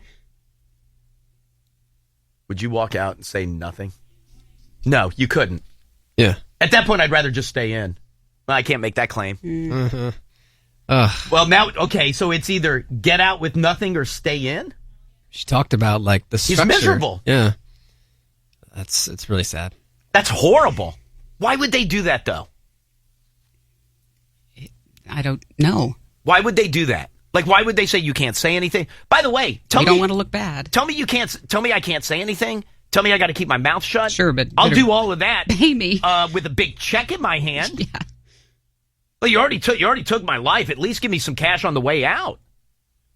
Instead, you're going to hand me. By the way, those clothes are outdated. They probably don't fit anymore. So that's all I get to walk out in? No way. I couldn't do that. That I couldn't do. It's like, okay, well, Florida. All right, well, I mean... At least he gets to choose where he's moving. Yeah, no, listen, I'm sure, like I said, I'm sure at that point you're thrilled for your freedom. I'm sure at that point it's great that you're out. But that's not, I can't walk into I can't go see Cal on Sunday morning at Harris Teeter and go, hey, I can't afford these groceries, but I did just get out of jail after 40 years. No individual income tax. Oh. Income. Line, did you say 3? Hi, Elliot, in the morning. Hey, good morning, class. Hey, who's this? Hey, this is Barbara Harrison, baby. Oh, hey, what's going on, dude? Hey, I'm sorry that woman hung up. I was hoping the show could do something for that ex-inmate. Maybe some walking around money. By the way, $500 you wouldn't even get me at the bargaining table for $500. No, listen, I'd love to do something for him, but I don't know what I could do for the guy. He's been out for a while. And listen, he even said he didn't want anything. He just wanted to get out. That was it. I can't even imagine. Mm-mm. I can't even imagine. Hi, Elliot, in the morning. Hi, is this me? Yeah, hi, who's this? My name is Alex. Yes, Allie. I just wanted to say that for every wrongful conviction, first of all, for as many people who get released after being wrongfully convicted, they can't all be paid. And part of what goes into it is a lot of people may have a conviction vacated, which is quite different from saying you are factually innocent of the crime. Okay, well, this dude, the $16 million dude, they said he was did actually innocent. Yeah, did absolutely nothing wrong. Same thing. Well, I mean, at least from that woman in Aberdeen, said he did absolutely nothing wrong. Said that, but she didn't say that he was factually proven innocent. She said that he was let out of prison, and maybe they vacated his conviction. Like for Adnan's case, just as an example, as a very popular case. Right. He could maybe get out of prison.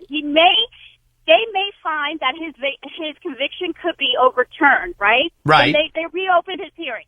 So they may find that there was a reason to overturn the conviction. That is totally different from saying they've proven him factually innocent. And in that case, you're not going to get money at all. I see what you're saying. Because once they overturn a conviction, they could still prosecute you again. And like Adnan's case, more than likely they won't prosecute again because there's enough information out there about the case to say, there's a lot of reasonable doubt right now. When does his case fire up? Found him. Adnan? Yeah, I don't feel like I get alerts on him anymore. The post-conviction, the judge granted him a new motion. Yeah, no, I saw that. I know that he's getting a new, that they'll enter that testimony from, I can't remember her name, Asia or something like that. And Exactly. then also, right, the cell phone expert has recanted his testimony from the trial. Right. Right. All right, listen, I appreciate the phone call. Thank you, ma'am. Bye. You got it. We'll talk to you later. All right, let me do this. Let me take a quick break. We will come back. Diane's got some news. Right after that, you get yourself $500 walking around money with Elliot in the Morning's November Wham. Elliot in the morning. Hold tight. She said that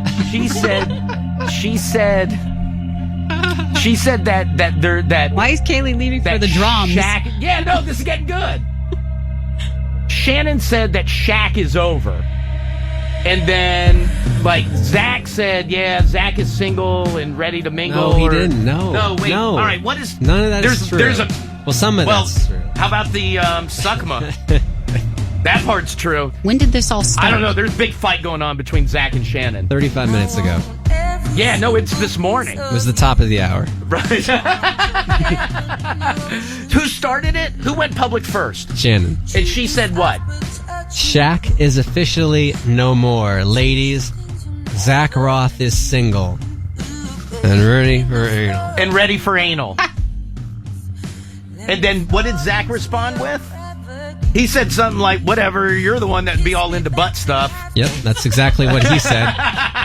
That's right. I think it was a hashtag, wasn't it? And then she said, Suckma, and then I can't say the other part with it. But something good happened this morning. Something real good happened. Or last very night. bad. Well, when I say something good, I mean something caused that to happen. But yeah, there's drama going on there. But that's over. Wait, who tossed anal first? Oh, Shannon wow. did. That's a weird verb to use. No, toss that out there. Oh. Who tossed that out there? I don't know. All I know is I called it. That's what I do know.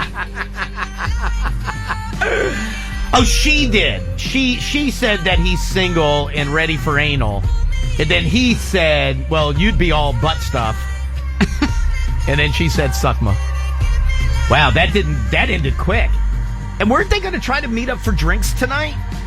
Because Zach leaves for New Orleans this weekend, right? Wasn't he spending Thanksgiving week in New Orleans? Again, the details of what has happened those are irrelevant. Or what was going to happen are a little bit blurry. The only thing that's concrete what is that? Is that I was right on Monday.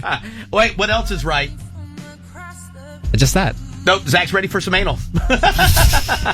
What's that? Butt stuff. But I have no idea what the fight is about. I have no idea what caused it. But Tyler will tell you those details don't matter. What's the only thing that matters? I called it. There you go.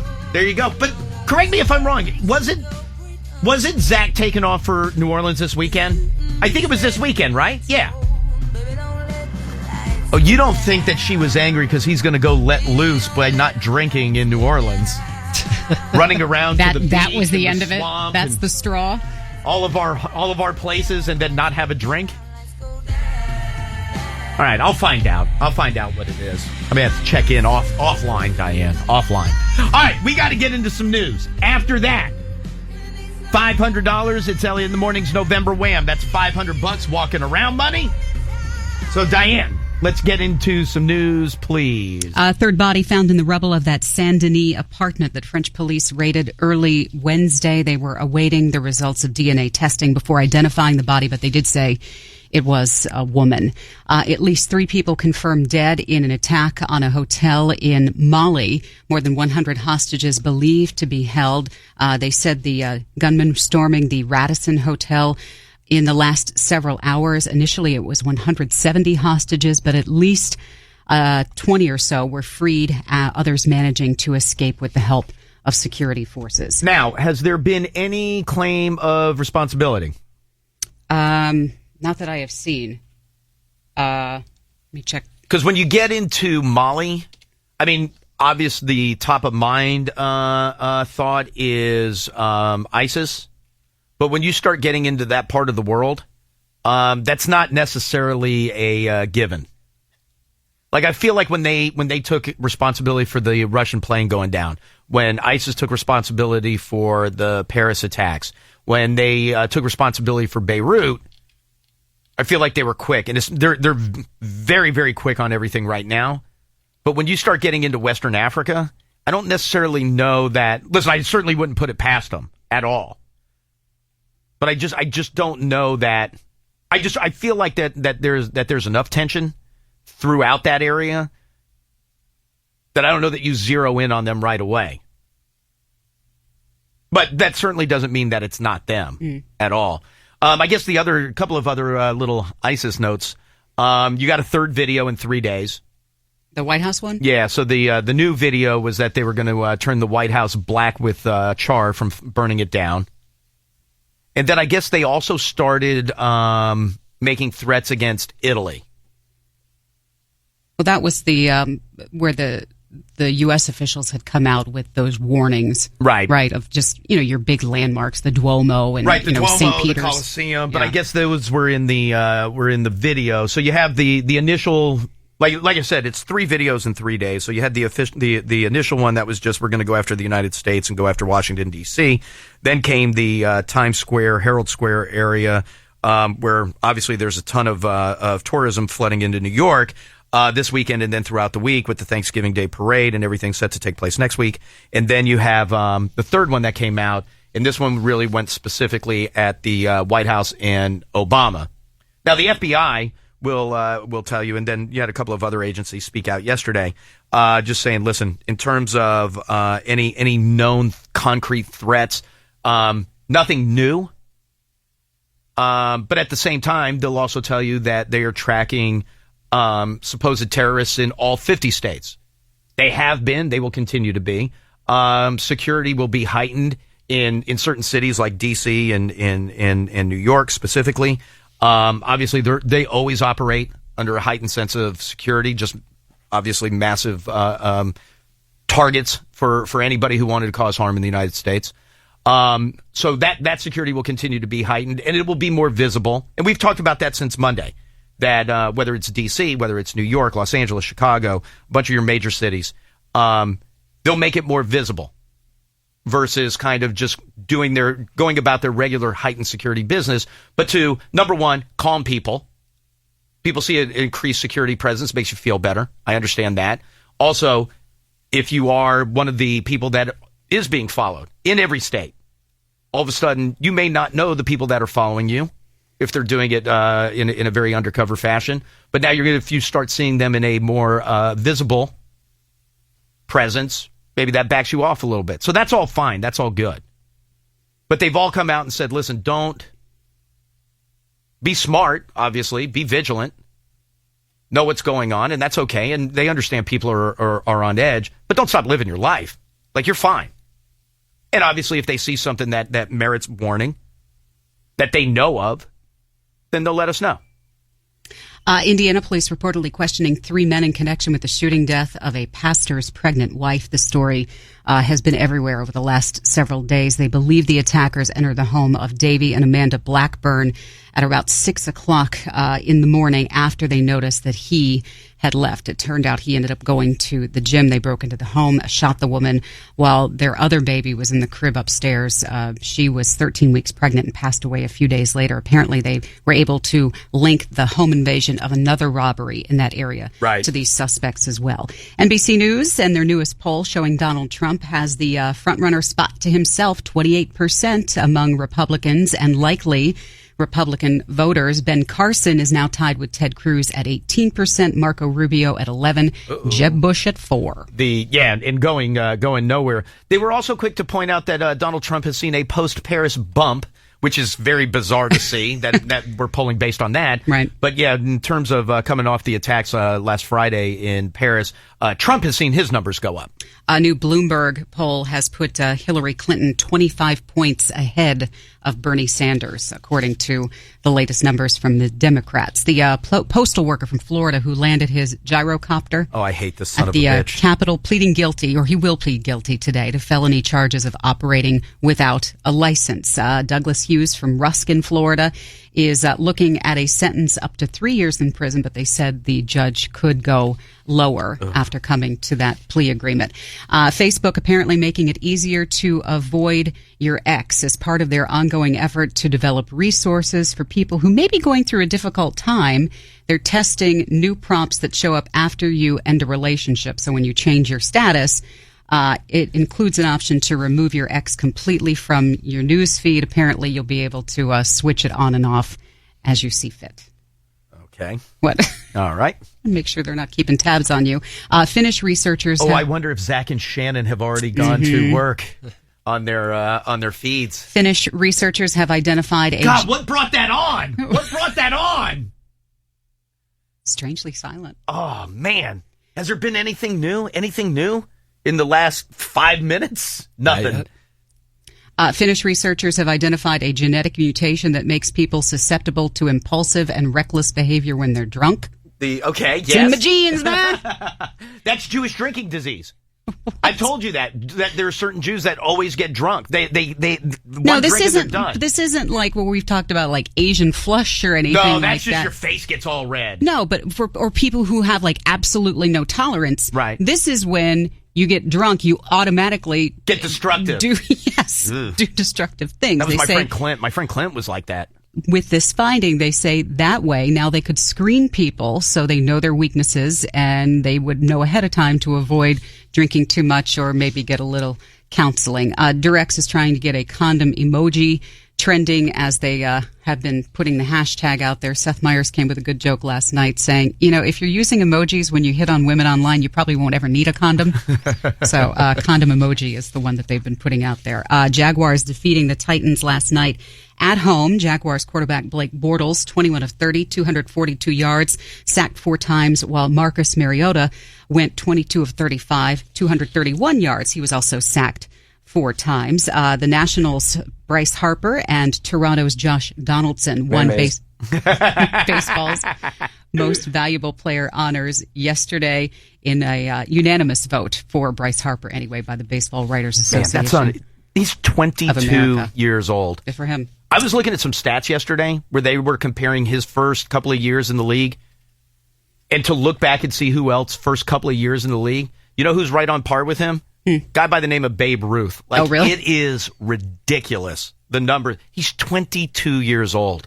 Unbelievable. Alexander Ovechkin got his record-setting goal last night midway through the second, his 484th, to make him the highest-scoring Russian player ever in the NHL. They ended up losing to the Stars last night, 3-2. They will play the Avalanche tomorrow night at the Verizon I think Center. Varley is on IR, so I don't think he'll. I'm pretty sure he's on IR, so he won't be there tomorrow night. Also, the 2015 Sprint Cup Series season comes to an end Sunday. Yeah, everybody's at Homestead this weekend, so here we go. I can't wait. Are you watching? Are you watching Sunday? Actually, yeah, all 3 races. You don't have a champion determined in any of the series. So there's Truck Series tonight. You got 2 guys. Yeah, you got 2 guys. Eric Jones, I believe, is want to say, is he the young kid from JGR? Yeah. Right. 18 points ahead, but there's still a chance that something could flip. And then you got 3 or 4, I think maybe 5 guys in Xfinity too. So you have 3 great races coming for you this weekend down in Miami. Is Elliot Sadler still racing in Xfinity? Or am I off?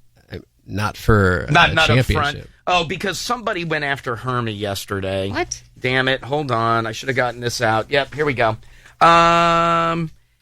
Hey, Hermie, no texting while driving. And then Hermie responded, we have stoplights in Richmond. Not sure about where you're from. Thank you, Hermie. Elliot's 113 points. Oh, back. so he's got no shot. Yeah, he's out. The other thing about it, too, don't be surprised. They're telling people to bring your rain gear. For the race? Yeah. All right. It's like rain forecast for the next 3 days. That is a look at news and sports. The Nation. 662-355-5468. Hi, Elliot in the morning. Elliot, what's going on? Hey, what is your name, sir? Jeff. Jeff, I have $500 for you.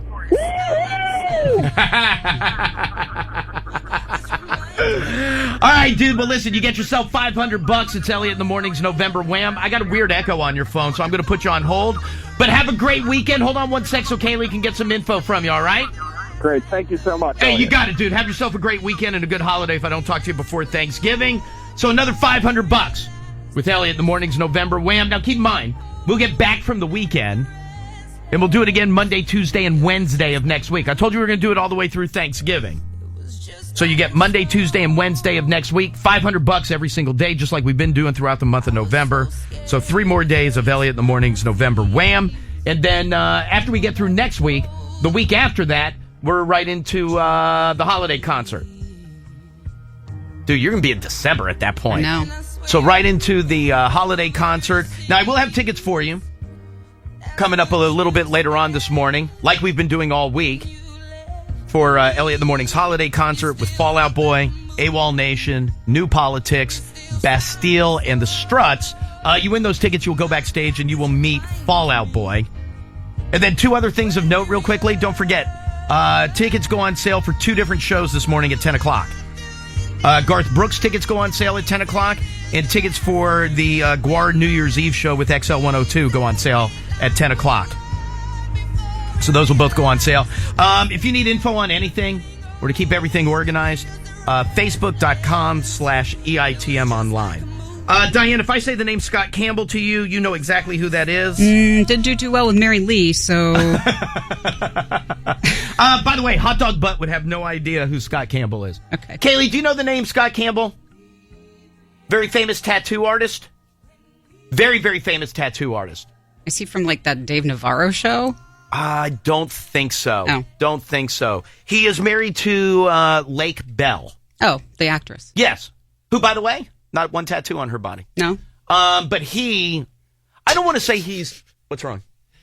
It's just a funny little nugget. Oh, yeah, little factoid, little nugget there. Yeah, she and, has and no you know tattoos. that from dating her in Wet Hot American Summer First Day at Camp. Exactly. She is very attractive, by the way. Mm-hmm. Very, very attractive. He is, he's famous. He's a very famous tattoo artist. He does great work. Great work. So if you got something done by Scott Campbell, you are, like, you're walking around with, like, a famous artist's work on your body. And the stuff he does is really nice. He just did something that's awesome. It's called Whole Glory. So he invited a bunch of people down, and the deal was they were going to have a lottery, and I think he ended up picking 25, 30 people, give or take, somewhere right in that number.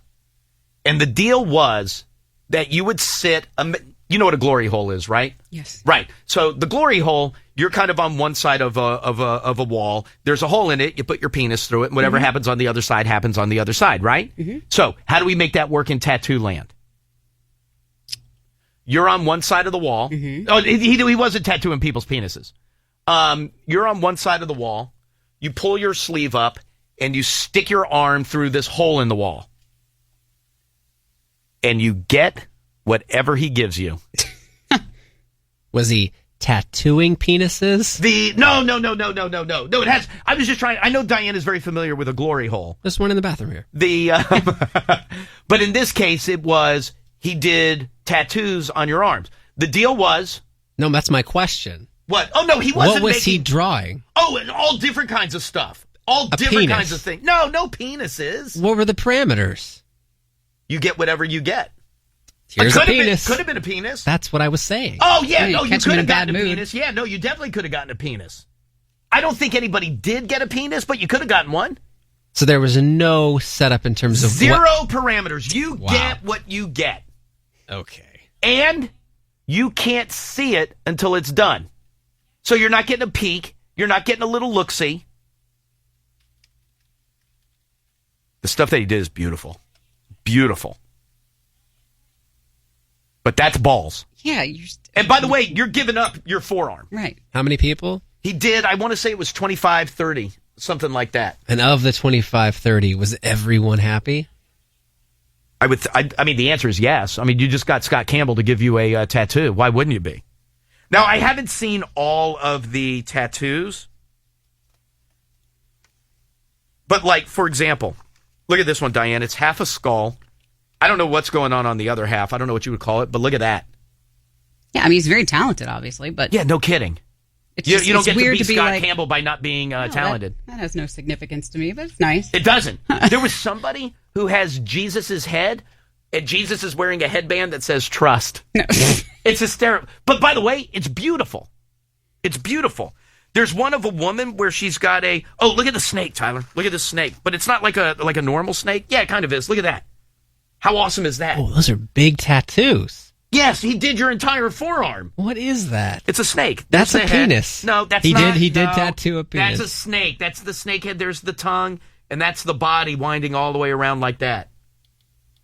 That's awesome. It's a strange installation. You wouldn't do that? No. I don't have any. I'm like Lake Bell. Did nobody hear me? Scott Campbell just gave you a free tattoo. First of all, you're not getting an appointment to go in and see Scott Campbell. Number two, you know how expensive that is? Where was this? Through the glory hole. I think he did it in New York. I don't know where he did it. Because he went to high school in Houston. Did he really? Mm-hmm. Oh, where? Kingwood? Oh, Kingwood High School. Sure, Yeah. that's up by the airport. Grew up in New Orleans. No S. Yeah. Look at that one. Look how nice that is. That's like a rose. These are like these are sleeves. Well, technically no. To Technically me, no. as a Lake Bell, these are sleeves. That's big. I'm not gonna. Yeah, no, you didn't just get like your kid's feet on your forearm. It's not like a little fleur de lis. No. They are. I mean, it's wrist to elbow. I love the idea. Kaylee, you would do it in a second, right? Yeah. Is she familiar with this guy? No, she said she didn't know Scott Campbell. From Kingwood High School? No? And yet you're letting... Wow. Let me ask you this. A lot of trust. Can I ask you this? And, like, disregard for your body. Would you let Van Gogh just paint whatever he wanted for you? You sure? It's on a canvas, though. Right, no, but I'm saying this is the same thing. Oh, Kaylee just yelled, the body is a canvas. No, but I mean, again, it's not. I'm not just taking you down to Jimmy's Ink Shop and saying, "Hey, I hope this guy's decent."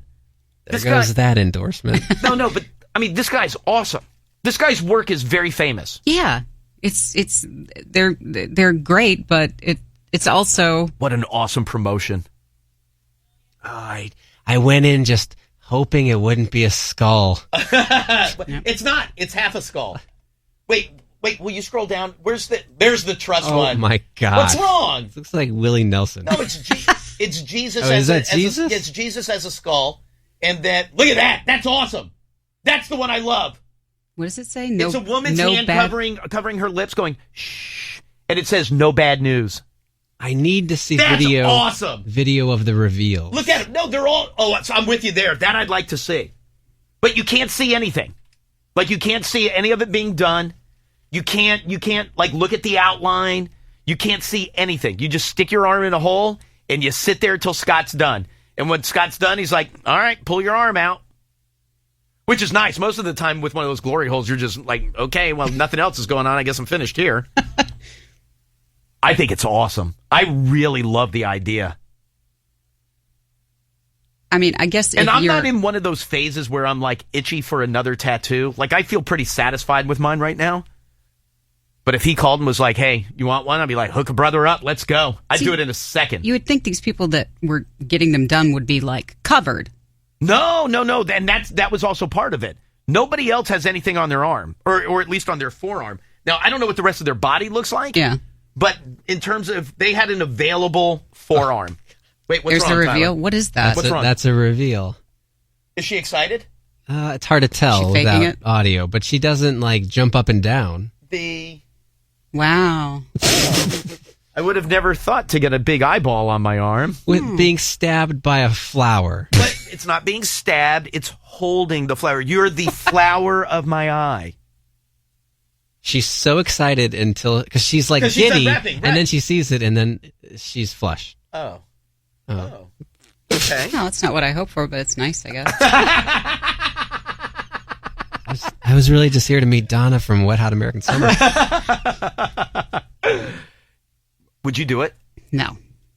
You wouldn't do it because it's Scott Campbell? Like you're hoping for another artist? I know you're very complimentary of his work. No, but because you don't understand. The problem is you don't understand. You're treating it like we're going to go find like a second-year tattoo guy at Jimmy's I Ink can Shack. understand that he's very well respected and he's known for his work. I can understand that. But if I were to get one, I'm sure as hell not letting a stranger decide what it is. That's like losing a bet. Okay, but he's not a stranger. He's not? No. Do you know him? No, none of us know him. Okay. But you're saying it's like some unknown person. A stranger, a guy on a corner can paint a picture. That's a stranger. Van Gogh, you know. Okay. He's painting the picture. He would still. We wouldn't know anything about each other. You know, Van Gogh's famous. Okay, he wouldn't know anything about me, and he's inking my arm. Are you letting him paint? Are you letting him paint for you? That's different. It's on a canvas. Start with the premise. Are you letting him paint for you? Sure. Who's somebody who does really good portrait work? Like, is there a famous artist who's known for portrait work? Titsworth? By the way, Justin and Jennifer were there too. Oh, the Aniston Thoreaus. Yeah. Oh, I want to say that just now that you say that, I think Justin Thoreau is very friendly with him. Oh, okay. I believe that's right. Justin Thoreau's got a big tattoo down his back? Is it of Jennifer? Oh, but did Scott Campbell do it? Oh. Because I don't think Jennifer has anything. Unless it's in a naughty place. So you're not... Let me ask you this, Diane. Oh, my God. Kaylee didn't do Thoreau's tattoo justice. Would you let him put that microphone on your ass cheek? No. Why not? No. You're not going to let Scott Campbell put a microphone on your ass cheek. I told you that was a fleeting. No one would see it. No one would see it. Group idea, and no. You're getting it in a place that nobody can see it. Why you would want to conceal it, I don't know. Wait, hold on. What is the... Wow, he's got a lot back there. What is that? And up front. Who says that? Who says he's got a lot back there? No, on his back. That's a big back piece. Yes. Is that a Scott Campbell original? I don't know. I don't know the answer to that. But I did know that Thoreau had tattoos. He's got like the Grim Reaper on the front of his calf. He's got him on his feet. Oh, he's got a tattooed toe ring. He's got tattoos on it. No, he doesn't. Yes, he does. I'm looking at it right now. He's got a toe ring? That's tattooed on. Well, I understand that. Yeah. Unless that's a real toe ring and it's just too far away. That seems weird. What, for a guy to have that? Yes. You ever seen a guy with a toe ring? No. I mean, if you're going to get a ring, let's get it. Wouldn't you think it's weird to see a dude with a toe ring? That was Thoreau's best man at the wedding. Was it really? Oh, wow. Oh, Yeah. so they're that friendly. Yeah. Oh, there you go. So Scott, Lake, Jennifer, and Justin, they all just hang out all the time. God, F my life. Because you don't have famous friends. Milkman. I don't know how much longer. He's got cancer on his nose. Could you imagine that, though? You're Scott Campbell, and you're holding hands with Lake under the table and looking across at Jennifer Aniston. Jesus Christ. They don't think that way. They're just buds. Oh, they do. They do. You know what? Because I know his humble beginnings, although he grew up much better in Kingwood than in A-Leaf. But at no point when he was at Kingwood High School was he like, yeah, I'll probably go have dinner with Jennifer Aniston, or with my wife, Lake Campbell. Or Belle Lake, whatever. Go to hell. I'd do it in a second, though. I would do it in a second. And by the way, you're crazy. What? To not say that you would let him tattoo a microphone on your ass. What? Why I would let him do wouldn't whatever you- he wants on my body. Why? Yeah. He can tattoo my forehead. You don't care if you're disappointed by it? Why would you be disappointed by it? Do people walk out of Van Gogh's studio and go, look at this garbage? No. You appreciate an artist's work. Van Gogh's studio, Diane, is at the mall. Aniston does have that tattoo on her foot of the dead dog's name. Oh. Norman? Yeah, Norman. I know her dead dog's name. Oh, will you remind me something about animals? I honestly, that's so random. No, I just read the most random thing yesterday about animals. The Hold most on. random thing. In 10 seconds, Mary Wise will hear that Diane knew Jennifer Aniston's dead dog's name and didn't know who she was. Sorry. Hold on. And weekend ruined. Hi, Elliot in the morning. Hello? Yeah, hi, who's this? This is Amanda. Hi, Amanda, how are you? I'm doing pretty good. Yes, what can I do for you? So whenever you're talking about the tattoos in the glory hole, for one, like, I know that every tattoo that I have is very personal to me, so having something random on my body would just especially if you have someone who's just starting their artistry, it's not a good idea. Scott Campbell is not just starting his artistry. Scott Campbell is goddamn famous. Yeah, but he was at dinner with Jennifer Aniston. But if you just did it, like if it became a thing, like for one, you don't know who's doing it, right? Well, Two, I'm not going to just go down to like some boat row and just have them do my arm. No, I would only do it if it were somebody famous. Yes. Yeah, but okay, so if it's a glory hole, the whole purpose is you don't know who's on the other side and who, like, you don't know. Right, I understand that, but in this case... the other thing is say you actually, this actually became a thing and you don't know who's on the other side. You don't know what equipment they're using. And there's so many things that are put in place so that way you're safe with those needles. Two things. Number one, I understand how a glory hole works, please. Number two, nobody stuck their penis through a hole in the wall. It wasn't a glory hole. You knew who was on the other side. You knew you were getting a tattoo. You just didn't know what you were getting, and you couldn't look. You couldn't see an outline. You couldn't see a sketch. Nothing until it was done and you unwrapped your arm. So your premise for it being a good idea is that you know the person beforehand. Yes. But would you be paying this person? Would they have any incentive to? They all got it for really free. Nice. Every one of those people got their tattoos for free. I still would have a little bit of a reservation, especially like for me. Everything on my body is planned. Yeah, well, so are all of my tattoos. Every one of them are planned. But I'm telling you, I haven't had Scott Campbell. No offense to Bullet. Bullet has done a fantastic job, but Bullet isn't going out to dinner with Jennifer Aniston. Yeah, but that's the story you're going to have to explain for the rest of your life. This one is my kid's feet. These are my kid's feet. This is my dog. Right. This is my, dead family members. And this is just some stupid unicorn. Well, I didn't get a unicorn. You don't know what you're getting. I got you Jesus could. skull with wearing a trust headband. Elliot, well-known artists are often given carte blanche by customers. Oh boy. So that would be like Scott Campbell and the others. Kaylee, could you do that? Well, the answer is yes. If you would do Scott Campbell, let's say you got an appointment at his studio and you went in and you were just like, oh my God, I can't believe I'm in here with Scott Campbell. I'm taking my clothes off. Do whatever you want and put it wherever you want. Would you do that? But when not done as part of Whole Glory, which was the name of the installation. Exactly. No, this is, you're just going in. Are you then able to provide input? If you're sitting there and watching, then you could maybe suggest a thing or two. Yeah, no, well, I feel like that's how it would normally be. Or you would just go in and go, hey, like, I just saw an awesome tattoo. This dude has a maple leaf on his neck. It's awesome. I would consider. It's massive right on his neck. It's great. Love it.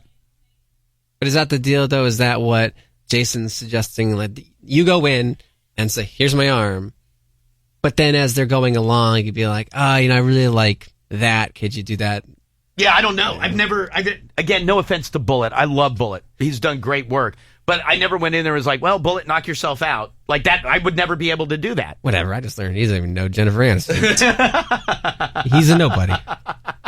But I had no idea no, that's not true. You also didn't know. Bullet is to Mount Airy what Scott Campbell is to New York and L.A. You also didn't know before pulling your arm out of the hole and unwrapping that he is a massive Red Sox fan. That would be funny. Like, for him to get backstory. He does background, and it would be like you pull your arm out, and I got, like, Go Poppy right on my arm. You know what? And then I put both arms through, and now I got Mr. Met. F-U-O-R. That would be hilarious. No, that would not be funny. That would not be funny. Although I would laugh when Kaylee can finally flip over and see that big Bucky Dent tattoo on her back. Ray Lewis. Reggie, Mr. October. Ray Lewis. Go, Ray. And a full-size raven on her back. That would make me laugh. Bullet, by the way, checking in. He may not be bi-coastal, but he's 4-county. I'm sorry, where am I going? Line 3? Hey, are you there, line 3? I'm here. You there? Yeah, hold tight one second. I'm up against a hard break. Hold tight 1 second. Let me just take a quick break. I'll grab you next, okay? found Elliot in the morning. Hey, good morning, Elliot. Hey, thanks for holding through the break. I appreciate it. Oh, man, it's cool. How are you? I'm doing good, thank you. What can I do for you? So, my fiance, she got a blind tattoo from this well-known artist in Maryland out of Black Lotus Tattoo Gallery. His name is Halo. Right. And he did a trip. He went to Australia and took a bunch of photos and wanted to tattoo one of them.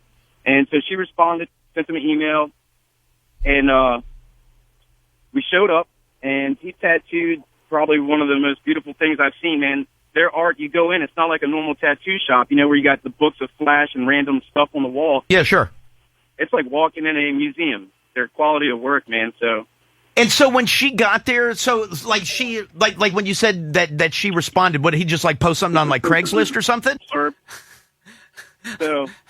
I'm sorry. But she had no idea beforehand what she was getting.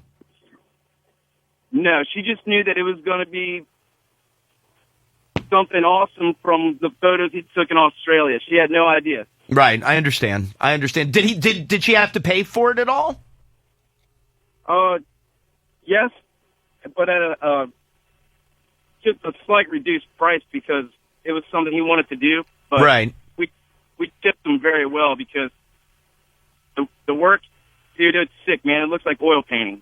Really? What was the image? What? Yeah, I was just going to ask. What did she get done? She got a kookaburra on her left upper thigh. A cougar bear?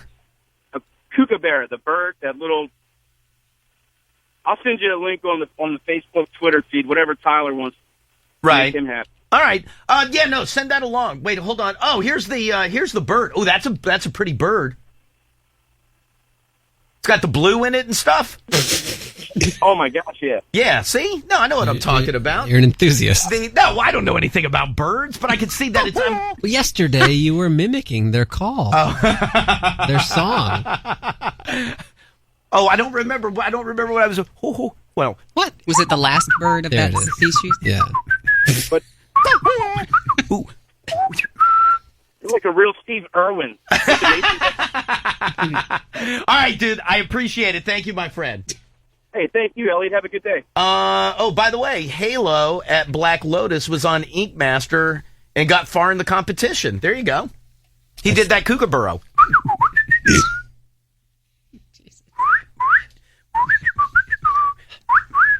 Hot Justin tweets. Oh, yes. Dude that won did he sneak beer into the game last night? He said he was going to.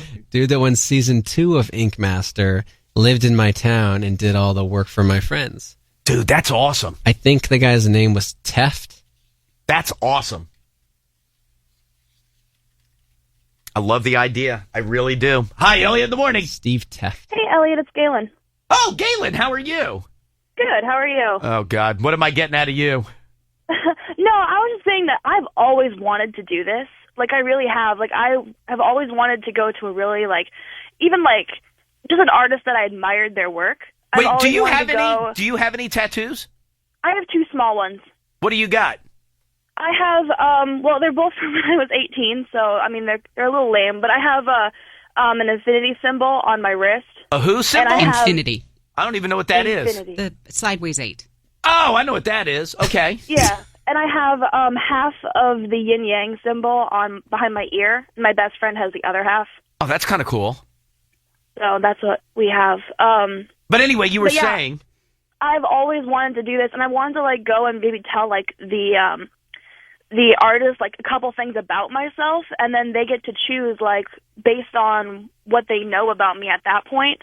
They can just, like, choose what they want to tattoo. Or they could just choose anything. Like, that would just be so cool. Right, but it's got to be somebody famous and well-known. Well, yes. Right. Hey, Yeah. what, just out of curiosity, so he was like, okay, Galen, tell me 3 things about yourself. Well, I am really into, like, well, as far as an art perspective goes, like, I really love, like, nature, and I have, like, this... Oh, kookaburra. I really love birds. To be totally honest, I really want to get a bird. By the way, that doesn't surprise me. What have I always said about bird owners? No, but she's not a bird owner. No, but bird owners have sexual fetishes, and she loves birds and always wanted one. And if we know anything about Galen, she loves sex. But then you're saying the reverse is true, too. People who are very sexual One begets the other. We're going to have a chicken and the egg conversation. Yeah, whatever. It's like an exotic pet, almost. I had no idea that you love birds. Yes, I do. So maybe I put like maybe you get that big raven on your back. Nope, Kaylee's got dibs on that. By the way, Kenneth had a solution to that. If you're ever tattooed with the wrong logo. What's that? Calvin. Hey,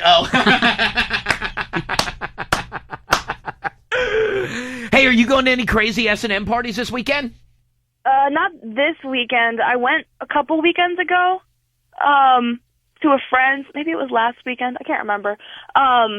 But we're going down to Richmond tonight, so I can't really say what exactly is going to happen. We're spending the whole weekend down there. Oh, wait, you can't say what's going to happen because you don't want to tell me, or just... Because it's always going to be crazy. Either we're going to go down, it's going to be total chill, like at a friend's house, because we always stay at one's friend's house. Right. Or it's going to be a crazy party until 6 o'clock in the morning.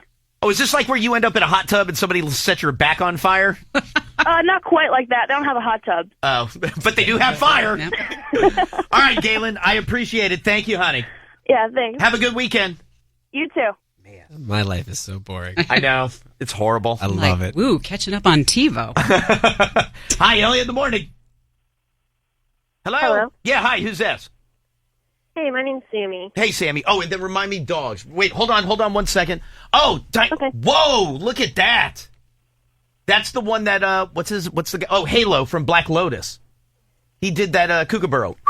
By the way, totally with the collar, that Right. does not look like a tattoo. It doesn't. It doesn't look like a tattoo. It's a lot bigger than I was expecting it to be. That's a full thigh tattoo. That's a big bird on your thigh. It's pretty awesome, though. Are those underwears? Like, what am I looking at there? Are those like boy shorts? Yeah, maybe. Yeah. Oh, what's that one above it? Who's that? Oh, another kookaburra. Is that Donna? That's a friend. Oh. By the way, those colors are beautiful. That's really nice. Did you see how big that thing was on her thigh? Yeah. By the way, I'd let Scott Campbell do my entire thigh. I mean, I don't want him to get the barbed wire that goes around my the lower part of my thigh. Can't do that. I'm sorry. Yes, go ahead, ma'am. Oh, I was just saying, I actually have a full back piece done, and the whole reason I got that was because the artist pretty much said, hey, I'll cover up these two pieces on the top of your back if you let me kind of pick out the design. So I went in for my appointment, and then 4.5 hours later, have an outline of a giant peacock now. I mean, I do love the tattoo. Yeah, but I mean, it's great, but I'm sorry, and boy, that's a nice tattoo. What's your love of the peacock? Oh, nothing. It's free. It was free. It was free. I mean, I don't have to have like a meaning. Like, I have pretty much probably 50% of my body covered now. It's a lot of different tattoos that don't have like a special meaning, but I can't really see where like an infinity symbol has that much of a special meaning to someone either. I think that's stupid. Yeah, by the way, Galen says kiss my ass. Tat smack. Well, I feel like a lot of artists now just are doing things like the, random tattoos because they kind of get like really sick of just doing the same things over and over again. Like Like that Pinterest stupid tattoos. infinity tattoo. Right, I hear you. Eh, you know what? I can't knock it. You're walking around with a big peacock on your back. Good for you. All right, honey, I appreciate it. Thank you, ma'am. Yes, Tyler. From Katie, Dave Cruzman, who owns Old Line in Hagerstown, just won season 6 of Ink Master. Oh, no kidding. His work is sick. A lot of people watch that show. I think they only do casting calls in this area. Kaylee said go to line 1. Hi, Elliot in the morning. Hello? Yeah, hi, who's this? Yeah, this is John. Hey, John, real quick, what can I do for you? Hey, my buddy got a tattoo his entire back. For 6 months, he didn't know who the artist was or what they were doing. When he got it done, he had to have his head down with headphones on. So what would he do for 6 months? He never looked in a mirror to see what was on his back? He just didn't look at his back. I mean, how often do you look at your back? No, I mean, I don't, but if somebody was tattooing my back, I would look at it. Yeah, he didn't know for 6 months. He said it was hard to find out, like, to not find out what it was, but he did it. What did it end up being? Like this giant mosaic of like a waterfall. It was absolutely beautiful, and the water was koi fish. It was entirely made out of koi fish. All right. Well, I mean, I'm sure it's nice. I mean, I don't mean to crap on it, but like I hear like I got koi fish and a waterfall on my back, and I'm like, all right, big deal. Huh? No. Mayonnaise. Like, all the water was made out of like tiny koi fish. No, I understand. That's like the picture I saw of Donald Trump where his entire face was made out of penises. Like, I get what you're saying, but but like I hear that and I go, all right, okay. I mean, listen, I can't argue with it. That's fine. Yeah, it was. Have you seen the watercolor tattoos? Well, I saw the kookaburra on that girl's thigh. Yeah, well, it was like the artist wanted to do a watercolor mosaic, so that's what he did. I hear you. It was absolutely free. Yeah, it's free, and I'm sure it was beautiful and it was nice. All I'm saying is, you better be famous if I'm getting that done. Like, if I'm just turning my skin over to you, you better be famous. Yeah, we all said the same thing to him, but he wanted a tattoo and he was flat broke. So. By the way, what is that? That's weird. I wasn't familiar with the watercolor tattoos. Right. But that's Kaylee's. Who is that though? Is that somebody famous? No, but it's a watercolor tattoo. I've never seen that before. Oh, it's ugly. You've seen this? Oh, I've seen watercolor tattoos. That's kind of cool. I think the colors are pretty. No, I'm not talking about that. I'm talking about that particular tattoo is like ugly. Origami birds? Yeah, big whoop. That I don't want. Yeah. I could get that, You though. could end up with that. Stick my arm through that wall, Scott Campbell comes out. Oh, look at the bacon and eggs, though. That's awesome. That's awesome. Who was the musician? Was the guy from Trivium? Someone a week or so ago took a full, because one of the watercolor tattoos that we're looking at is on someone's butt. Right. But he posted something on Instagram of his full body piece, and it's like just cheeks and everything. It does the whole butt. I'll find it. All right, let me do this. I have to get into a break. But I want to get in this dog thing that I was reading yesterday. It was actually an animal thing. But it's pretty fascinating to me. And it was something that I'd learned that I had never heard before. Hold tight, Diane. That's what I'm getting done. By the way, how bad does it hurt by the anus? Line 4. Network break. All right, you know what, Kaylee? Let me do this. I need somebody who has a dog, and I need somebody who has a cat. Please. 866 to Elliot, 866-235-5468. And I learned something fascinating yesterday. And I'll say this.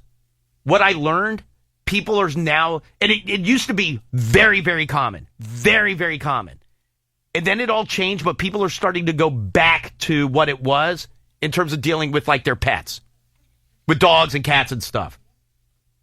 But it's weird. But I kind of like it.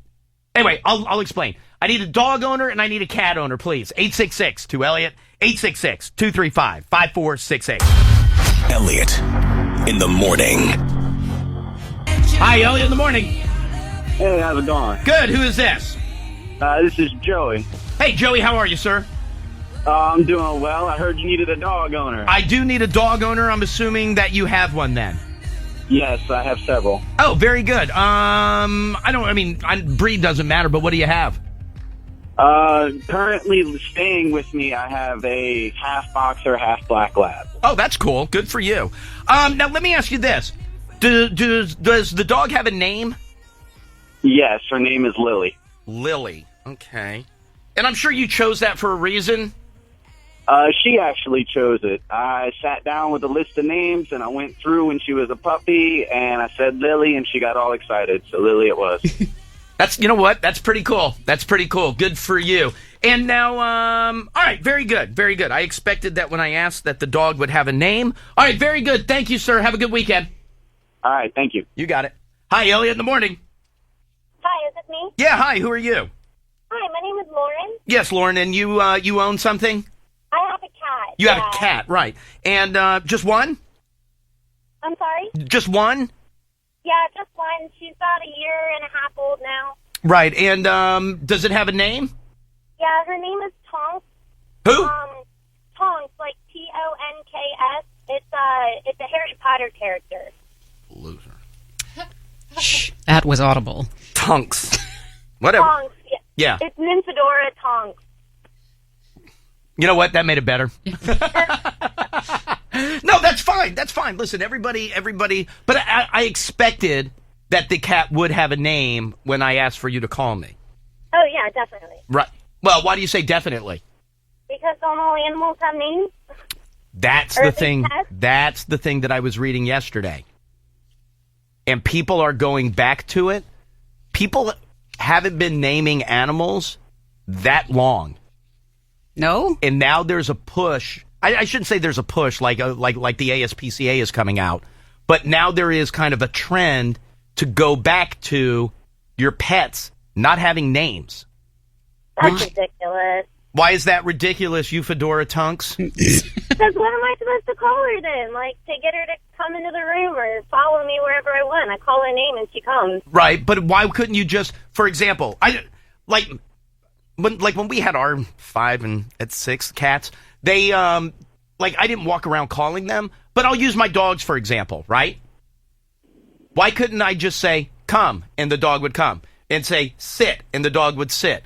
Or I just walk by and go, come on, let's go, and then the dog would come with me. Why do I have to say, come on, Deuce, come on, Bauer, let's go? I don't know. I guess because the answer is you don't. Like, giving them a name makes them more part of the family. Now, they will say that one of the benefits is to get the dog's attention. Like, so if you were with a group of dogs where I would be able to go, Bauer. And that means dog doesn't know what his name is. He just knows that when he hears that sound, because he's been trained, that he needs to look and pay attention. But it's not like he's going to the other dogs, hey, my name's Bauer, it's awesome. He just knows that word. Like, for example, dog only knows sit because you've taught it that sit means put your ass on the ground. Right. Right. So they don't understand, what the word means. They just understand the action that goes along with what that word sounds like. Well, also, I used to live with 2 pit bulls and my cat, and when I would call my cat's name, she would run upstairs, and the dogs would not, which was helpful when trying to get her in to go to bed. But isn't that... No, I understand that. But isn't that kind of random? When did the revolution to name them come about? It's only been a generation or two where it really became commonplace. No, I guess longer ago than that. One generation would be our parents. Yes. 2 generations, so 3 generations ago. Great-grandparents. Yes. That it hasn't been, you would just assume everybody's always named their pet. Right. Not the case. Not the case. And they even say, people put so much thought and time and energy into what they're going to name their animals. Thank you, ma'am. To what they're going to name them. When people haven't really been doing it that long, and more people are getting away from naming their pets. Doesn't that seem weird? What's wrong? Yes, if someone told me that their dog or cat didn't have a name. Right. What's the name of your dog? Oh, he doesn't have one. I'm going to judge you based on the name. If you tell me there is no name, there's no telling what I'm about to think of you. But why is it that important? That's bizarre. It's like what she said. It's like they're a member of the family. So they can't be a member of the family if they don't have a name? No, I could almost see it if for the reverse. So say maybe you're a foster home for pets. Right. And in an attempt to not become too connected with the dogs, you don't give them a name. Right. Or you don't refer to them by name. So it has some sort of... See, and by the way, you're getting really good right now about why dogs have names. Well, I'm saying, though, this would be a reason for them to not have names. Right. But a lot of it is because of the big business that it is in the animal world. Instead of saying, do you want to buy dog, it'd be like, you want to buy Ralphie? And you're like, oh, Ralphie's kind of cute. And so they all have names. And now you're not just talking about an animal, you're talking about a pet with a name, and it's got a name to it. So that's why naming came about? That was part of it. That was part of it, right. But you don't really need to name your pets. I do. I like all of mine are named. Yeah. These 2 dogs, the dead one, the all 6 cats had names. The hamster that's dead, that was Snowy Awesome Seagull. That's right. The goldfish, Iron Man and War Machine, they had names. But wouldn't it be weird to not? And I'm telling you, there's a push. to go back to that. I don't think it'll catch on. Well, maybe not. Maybe not us because we're accustomed to it, but maybe Marley. Maybe when she becomes an adult and gets an animal. Oh, what's the dog's name? Oh, I just call it. Well, what do you say? Come, and the dog would come. Like, why does it have to have a name? What if you have two dogs? Then I do this. Watch. Come. You hold your, like the stop formation with What your if they're hand right out. next to each other? You still hand in one face, motion with the other one. You You know- should train your dog with your hands and your voice. Dog's vision is terrible. You should train your dogs with your hands and your voice. That's true. Okay, I'm not... You should be able to do this and your dog sits. No, that's how you get the crowd at Jenkinson's to stand up. You know what? Thank you, Todd. No, monk. See, but like Kaylee, you're no different. Your dog has a name. But you don't need to get home and go, oh, Kona. Blah, blah, blah, blah, blah. You just go home and just go, blah, blah, blah, blah. Like you don't need the name part No, of it's it. something about calling them a name, and then everybody has like 10 different variations of the name when you're talking to them. I don't understand that. Well, like, yes, you do. No, You only call your dogs by their given names. Well, no, that's not always true. Yeah, that's what I mean. If he's in trouble, it's Bauer Humphrey Siegel. If he's, if it's just fun time, it's B-Pup. That's what I mean. You've got all these different Deuce names. is Deucey. Yeah. Yeah. Deuce Brian. Mm-hmm. See, but then I was always told that you should give your dog a middle name. Because when they're in trouble, then you let them have it. Deuce Brian Siegel. Like with a child. And he knows. That's how Snowy Awesome Siegel came about. Had to have a middle name. Yes. And you were out of all middle names. Oh, I just had you be quiet and Diane was getting ready to talk. And what did I do? I put my hand up and then I motioned to Diane. Because we're human. See how it works? You told me that See was the how it motion works? for moving forward. No, that was stop. That's it. You're going to confuse the dog. They all mean you can't. Dog doesn't it's, know it's like stop. a child. You Well, the can't dog's say, not talking. At some point during a child's development, you have to stop saying just stop. You have to say like stop moving your feet. Yeah, right. So with a dog, you're going to use the same motion Dog to mean doesn't stop understand doing stop everything they're doing. That just means, and they don't know what to do next. And then I do that, the dog sits. Yeah. And then everybody at Jenkinson stands up. Please welcome to Gavin DeGraw. Where am I going, Kaylee? Line 4? Isn't that pretty fascinating, though? No, I think it's a terrible idea. Now, it's interesting if that's true that the naming came about as a way to promote the dogs and sell them. Right. But if anything, now with names, in terms of like the adoption issues and needing to have pets be rescued, the names are a good thing then. Yeah. Now everyone changes the name that's given to the dog when it's at the rescue. Sometimes we slide it to the middle name so it doesn't get used a lot. Humphrey, Hump. Thompson, I told you before, he was Tippy. Was he really? That was his name. Did you move that to the middle? I was like, that's an adjective. Is that a middle? Does Thompson No. have a middle name? Yes. Well, not officially, but yeah. What is it? Turvy. Thompson Turvy? Yeah. Or did they- That's funny. Does Kona have a middle name? Well, the dog needs a middle name. Well, now I don't know what side I'm arguing on. It's like words are coming out of both sides of my mouth. But all your cats are named? Yeah, they were named when we adopted them. Did you change them? Of course. Bobby was Blair. He's a boy. Well, do you want them Larry to be... was Buddy Fisk. You know a Blair that's a boy. I know that. I know two Blairs that are boys. I know, but that the Blair just didn't fit him. Because of his fur? No, it didn't seem like a Blair. No offense to the rescue. And I can't remember what Lucy was. But so do you want... wait, hold on. You are speaking from No, many they are. different sides. They're both sides. Are Both we sides. unnaming? Are we keeping the adopted name? Are we No, changing the name? What are we doing? You can get rid of the adopted name. Okay. Make it the middle name. Well, then when Diane said she got rid of him, you made a face at her. Well, yeah. Well, because honestly, you know what? changed Bauer's name. But I moved But you Humphrey made it to the middle. Okay, Right. that was- My cats don't have That's middles. the worst part. What? Wasn't that somebody who no longer could care for that dog? Well, they could care for it. They just didn't want it. Yes. Because they didn't like so big it dogs. wasn't like a dog sitting at a rescue. No. That dog had lived its life for as multiple Humphrey. years with that name. Yeah, but dogs are stupid. They don't know. They don't know. No, they don't know the names. You know what I mean? They just know that sound. By the way, you could go home today and call your dog Cluck Cluck, and then it won't pay attention. Come here, Cluck Cluck. But if you give it I'd a rather treat, have no name. If you give it a treat, every time you say Cluck Cluck, and then you give it a treat, every time you say Cluck Cluck, it's going to turn around and look at you. They're dogs. No, but do people change? And I don't need to get into this now. But do people change? Like when you adopt a kid, do people change their names? Oh, I don't think so.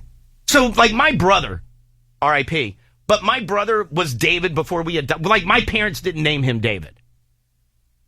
No, I feel like kids was he always go already by David? By their birth names. I've seen cases where if a child's coming from Asia, right, there's an Americanized name. Yeah, no, that I get. Yeah. That I get. But I mean, we were all in Canada. Or if like you're- I don't know if he you're was like David or like he was French. Going to the hospital and getting a newborn, I think that you would get usually the the new birth name? mother would not name the you baby. can change the dog's name. I'm telling you, go home today, call your dog Cluck Cluck. He'll turn around. Doesn't matter. Line 3. Hi, Elliot in the morning. Elliot. Yes. We used to have a cat that we didn't name, There you go. and it actually ended up sticking that we ended up just calling it Cat because it jumped up and broke a couple things a couple times, and we just yelled cat at it, and it kind of stuck. That's pretty good. That's pretty good. All right, dude, I appreciate the phone call. Let me do this. I got to take a break. We'll come back. Diane's got news. After that, I will give you tickets for Elliot in the Morning's holiday concert. That also gets you backstage to meet Fall Out Boy, and then Brian Posehn will join us right after that. Elliot in the Morning. All right, Diane, let's get into some news, please. The House of Representatives overwhelmingly passed a bill to help beef up security screenings for any Syrian refugees that would be coming to the United States. It would require top security officials to certify that each refugee is not a security threat and also require monthly reports on the screening process. As part of the debate, Nancy Pelosi was asking why lawmakers couldn't talk about guns when talking about danger. It is outrageous that we would be slamming the door on mothers and children while we still allow people on the terrorist watch list to walk in the door of a gun store and buy a gun. Legislation passing by votes of 289 to 137. Also, at least 3 people dead after gunmen took captives at that Radisson Hotel in Mali today. It looks as though this thing's been going on all day. It looks as though they have been able to release more of the hostages, but it is still definitely... Didn't I see it like up to 80 Yes, have been released so far? That have been released, but they said Special Operations Forces from the United States are assisting with this situation. And still no claim of responsibility yet. No. Daily fantasy sports sites like your FanDuel, like your DraftKings, would be allowed to continue operating in Massachusetts, but there would be some restrictions. That's according to some new rules that the state's attorney general has come with. Among them, it would ban anybody under the age of 21 from participating. Also, a ban on advertising or promotion of any of the contests at schools or college campuses. Right. Professional athletes and other people connected to pro sports would be banned from entering contests in their particular sport, and the contests that involve college sports would also be banned in Massachusetts. The guy who was twerked upon and groped by those 2 women at the guy at the convenience store. Yes. Apparently he has had a change of heart. Now the man identified as Washington Tharp tells the New York Daily News that he wants the charges against the women dropped. Now, they still are looking for the second woman. The second one, the woman in the red dress. Yeah. I guess he said... That may not be his call, though. After he heard that the woman who has been arrested could be looking at 10 years in jail and would have to register as a sex offender, he said he had second thoughts because he was thinking, like, if this was an older woman, I would think you would know better. He's like, this girl's 22. He goes, I would feel horrible, thinking that she would possibly serve prison time for something like that. Right. Was he thinking that when they wouldn't let him close his door and then they chased him into the car wash? Where he said he was fearful of his life? He has had a change of heart. No, I get it. I get it. He said, if he can't get them to drop the charges, he said he wouldn't testify against them. Right, so he'll be uncooperative. If it goes to court. It sounds as though more and more gas stations all across the United States are getting closer to that average of $2 gas. But if you look on Gas Buddy, there's plenty of places around the country where you can, like New Orleans has a bunch that are like $1.60, $1.64 a gallon. God, that's awesome. There's also other parts of the country, like in and around Virginia, $1.78. So it's definitely going to keep going, which seems, I know it goes up in the summertime, but wouldn't you think it would jack up a little bit going into Thanksgiving? Well, I was going to say, going into Thanksgiving, the fact that it's that low, that's fantastic. FDA giving approval yesterday to Frankenfish, your genetically modified salmon. That's the first time a genetically modified animal has gotten the okay that it is safe to eat. It could be in stores within a couple of years. The people are kind of miffed that it's not going to be labeled as being such, but they said there's already a bunch of retailers who have said that they will not sell it. Yet. Until people start buying it, and then I better get on that bandwagon. Now, Jacksonville Jaguars have their first winning streak in more than 2 years after beating Tennessee 19-13 last night for Thursday Night Football. Redskins on the road Sunday against the unbeaten Carolina Panthers. Ravens, Rams at M&T on Sunday. You'll also get the Falcons and the Colts, the Eagles and the Buccaneers. Tony Romo will be back for the Cowboys against the Dolphins. Sunday night has Carson Palmer and the Cardinals hosting Andy Dalton and the Bengals. It was a milestone evening for Alexander Ovechkin last night. He finally got his record-setting goal midway through the second period, so he is at 484 to surpass Sergei Fedorov. And in like 500 games quicker. Yeah. Unbelievable. Caps ended up losing to the Stars last night by a score of 3-2. Also, big day for Bryce Harper, named the National League MVP.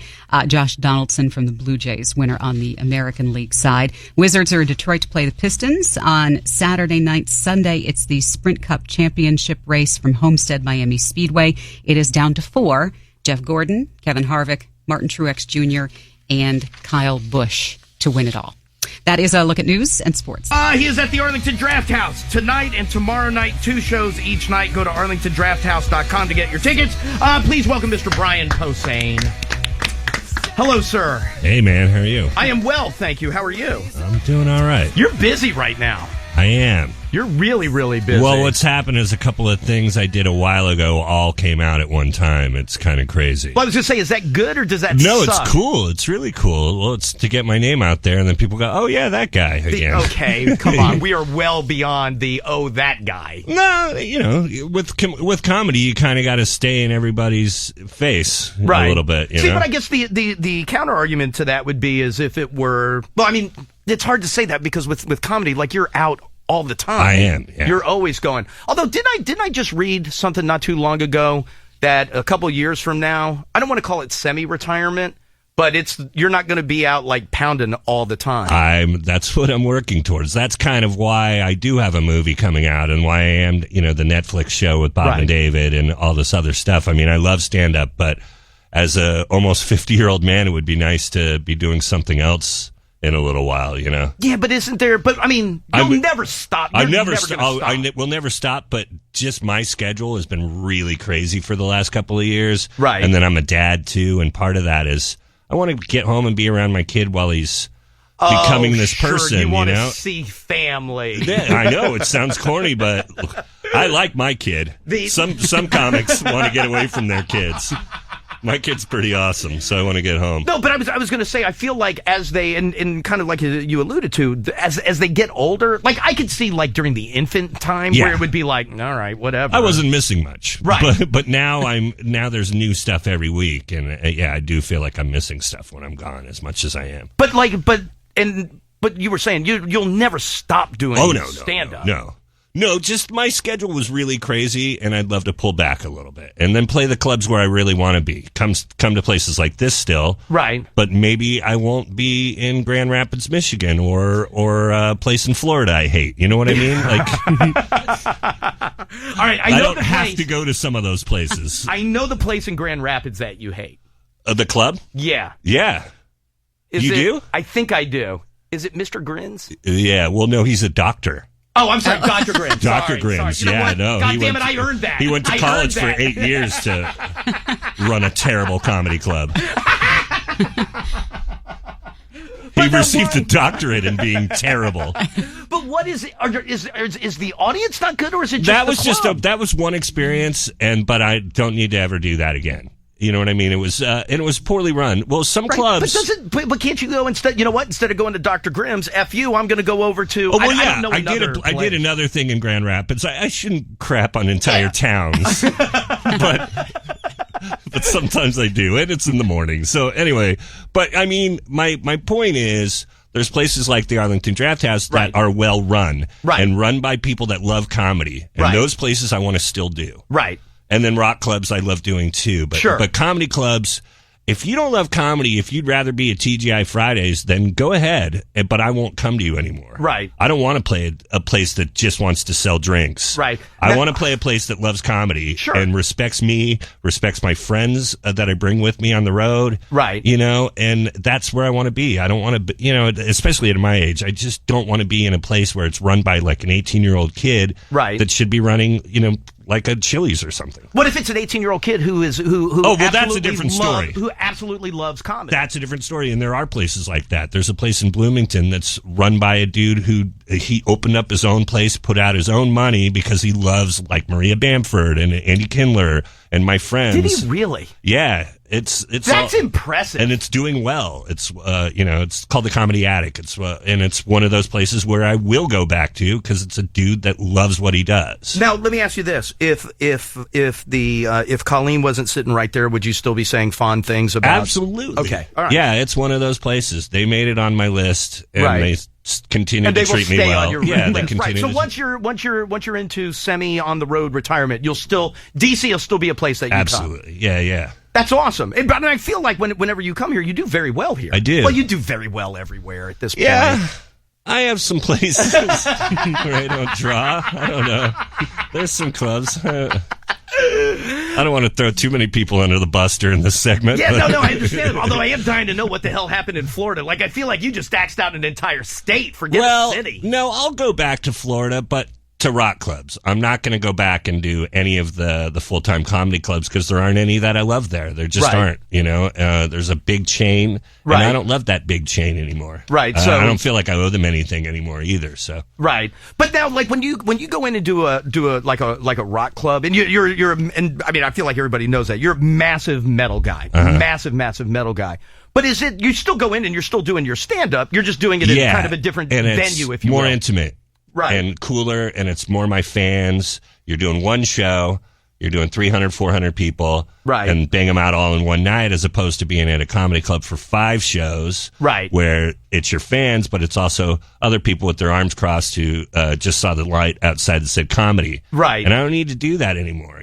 You know what? And I say that all the time to comics is I don't get and I guess it's good in some ways, but I don't get the the sign says comedy, so I'm just going to go. I've never understood that. As a comedian, I don't understand half of the audience in front of me because I wouldn't do what they're doing. You know what I mean? Like, I would never go to would you go to an arena and go, I'm going to see this big rock band. I hope I like Kiss or Rush.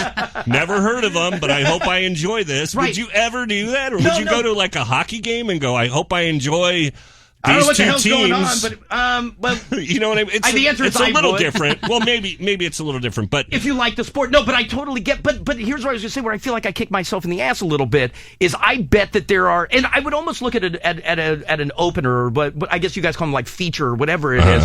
I would almost look at it that way and go like, all right, I'm going to go see Brian Posehn, and then but I'm not getting there until I know he's going on. And so I feel like there may be people who just like comedy who go, I don't care who's here tonight, I'm going. That's probably not most of the people that just like, I saw the comedy sign and here I am. Yeah, I think those 80s comedy clubs and the boom kind of prepared or made people to where they didn't care who was there. And that's a weird thing for me as a comic. It's hard for me to get my head around. Oh, I don't understand. Because not it every either. comic is, we're all totally different. Right. And if you like a certain guy, you might hate what I do. Right. Which I get, but don't come. You know what I mean? Yeah, Like- no, I totally get. Or I would at least see the sign and spend 5 minutes on my phone and go, Right, nowadays, yeah. all right. You see my dumb picture out front, go decide whether you like me or not first. Don't go, oh, I kind of hate that guy, but let's check it out anyway. Don't know. And then I totally get as your kid gets older and kind of the family gets a little bit bigger, where you would want to be home a little bit more. Mhm. But now has much changed in that world now that like he's getting older? Like I don't feel like you've changed that much. No. As much change with him? No, with you. Like with you. I mean, it's incorporated into your act. Right. A little bit, not way overboard. Right, like right, you're right. still not. No, I don't want to be the guy that just does dad jokes or, Yeah. no, I try to always mix it up. And I did read that you did cut back on your marijuana Uh-huh. usage during the formative years. yeah, for sure. But now, have you cut it out, or did you just cut back? I cut back. I quit for 2 years. Did you really? And then I came back, but way less than, I'm not a wake and bake guy. Right. You just can't be when you're a dad. What was what was it after the 2 years that got you back in? Or did you just I miss missed it? part of it. Well, because I don't really drink. Right. It's my only vice, really, outside of eating terribly. But which sometimes is blamed on at least now I can blame the weed. Right. The weed made me go to Taco Bell at 2 a.m., But was it so you were just like, I miss it and I'm going to... Yeah, I missed it. I missed the social part of it because I have a lot of my comic friends smoke, and and I would see them and be like, "Hey guys, that smells good."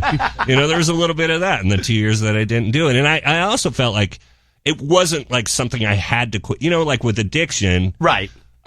You have to quit because it makes you a terrible person. Right. That's not what we did Yeah, it to makes me. you sick or whatever, sure. So it was like, no, I'll go back, but I'm also not going to go back to what I did in my 20s and 30s. Right. I was reading something though where I guess you were talking about, and maybe this was during the point where you quit, or you had already quit, where you were talking like, I just can't go down in the nerd cave and smoke a joint because the kid's in the house. So now I got to go in the backyard, and I feel like some schmuck hunched over a garbage can. That is part of it.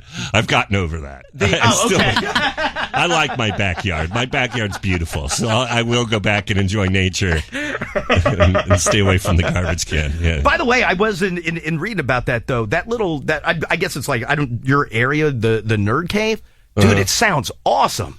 Well, yeah, it's like any other man cave if you have what you love in there. So mine's just full of video games, all my comic books, all the stuff that my wife doesn't want in the other parts of the house. Right. Are all relegated to, my little area. And isn't there a bunch of like Star Wars stuff in there? Yeah, not anymore. Oh, you got rid of it? No, Well, I hated the prequels so much that I gave everything to Toys for Tots. Those three did it to you. Yeah, and I gave away things that were still in boxes that were really valuable that I just gave them to organizations because I didn't want to get on eBay, and it felt like blood money to me trying to get any money out of my Star Wars stuff. So I just got it all out of my house. Everything that was out of the box I gave to a friend with a little kid. Right.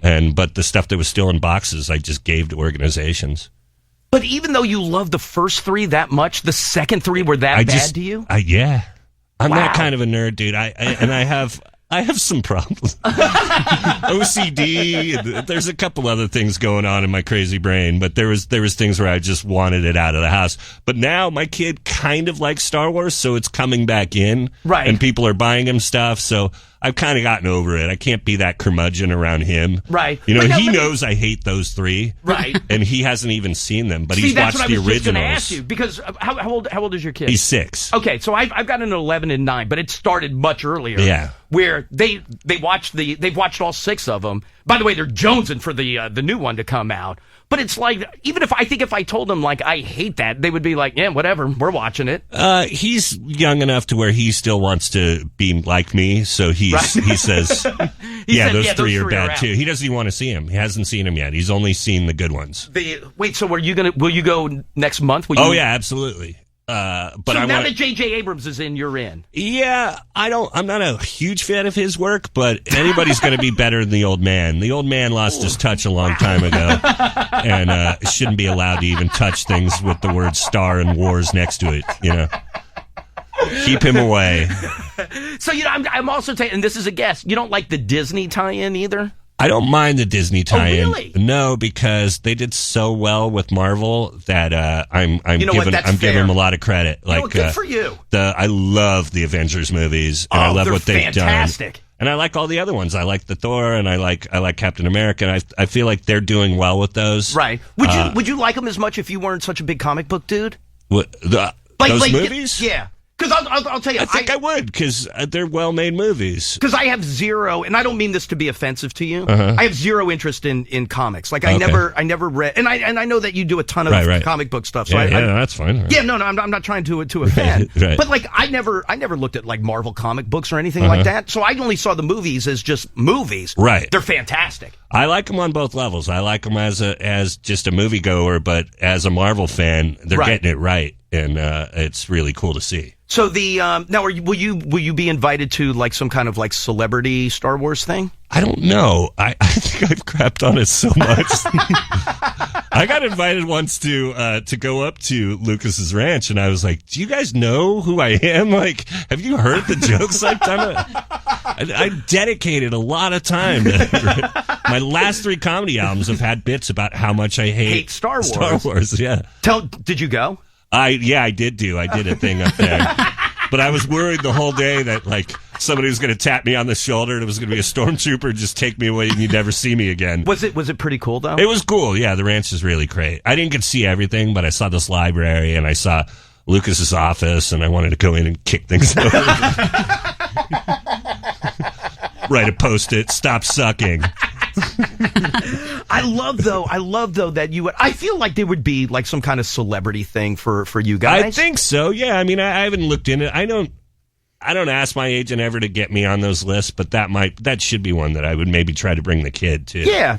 But I think everybody in LA people are so excited. I think the Star Wars is going to be one of the biggest movies we've seen in like the last 10 years or so. It's going to be huge because people are so stoked for it. Well, what was it? What were you saying? Like there's already like $50 million in advanced ticket sales. I bought my ticket for a month from now, which I never do that anymore. Shut up. Have you really? I already bought it because I was like, well, I want to see it opening week and I want to see it before my kid so I can make sure, because that's at 6 years old. I don't know if I pre-screen things before I let him see it. Man, you're a far better person than I am. I don't know about that, but because I've blown some things already. Like I let him see Batman, the second Batman, Tim Burton one, Batman Returns. Oh yeah, and there's some darkness in there that I kind of forgot about, and I let him see it. And then my mother-in-law was like, have you watched that movie lately? Because she watched it with him, and I was like, no, I haven't. She's like, oh, you shouldn't let him watch that. And I was like, all right. Says the grandma who let him watch Jaws at 2 while we were away on New Year's. Where are you on music though? With the kid? Music, I'm trying to make somebody who appreciates music and likes the good stuff. So, but what about lyrically censoring it? Oh, not really. Yeah, you just let go.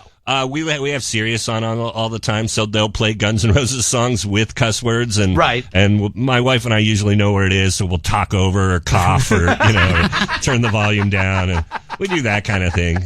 And he's real good about bad words. Like he won't even say stupid because stupid's a bad word. Yeah, we cut that out a couple of years ago. But then you watch these old Disney movies and like 101 Dalmatians, she's calling everybody idiots and morons and stupid, and then you're like, hey, yeah, that Cruella de Vil, she's really a bad lady. But that kind of stuff. Has he seen any of your stand-up? Well, a little bit. Like, I mean, he knows what you do for. I don't know at 6. I don't know if that registers. He came to my special. I just recorded a special over the summer in San Diego, so I brought them down, and he loved it. But my wife let him. He went to the show? Yeah, my wife let him walk out and see me just, in the beginning, it's like, hey, how's everybody doing? And then. Okay, we got to usher out. Yeah, that's pretty much it. Don't want to bother Dad. And then. I love San Diego. And then after that, get him out of there. So then what will you do? Like if you, when you stop doing as much traveling, I mean, obviously you do a ton of acting stuff and writing and stuff, but what are the idea is we just did with Bob and David for Netflix. Right. And it did really well. Yes, and the idea awesome. is we're going to do that every year.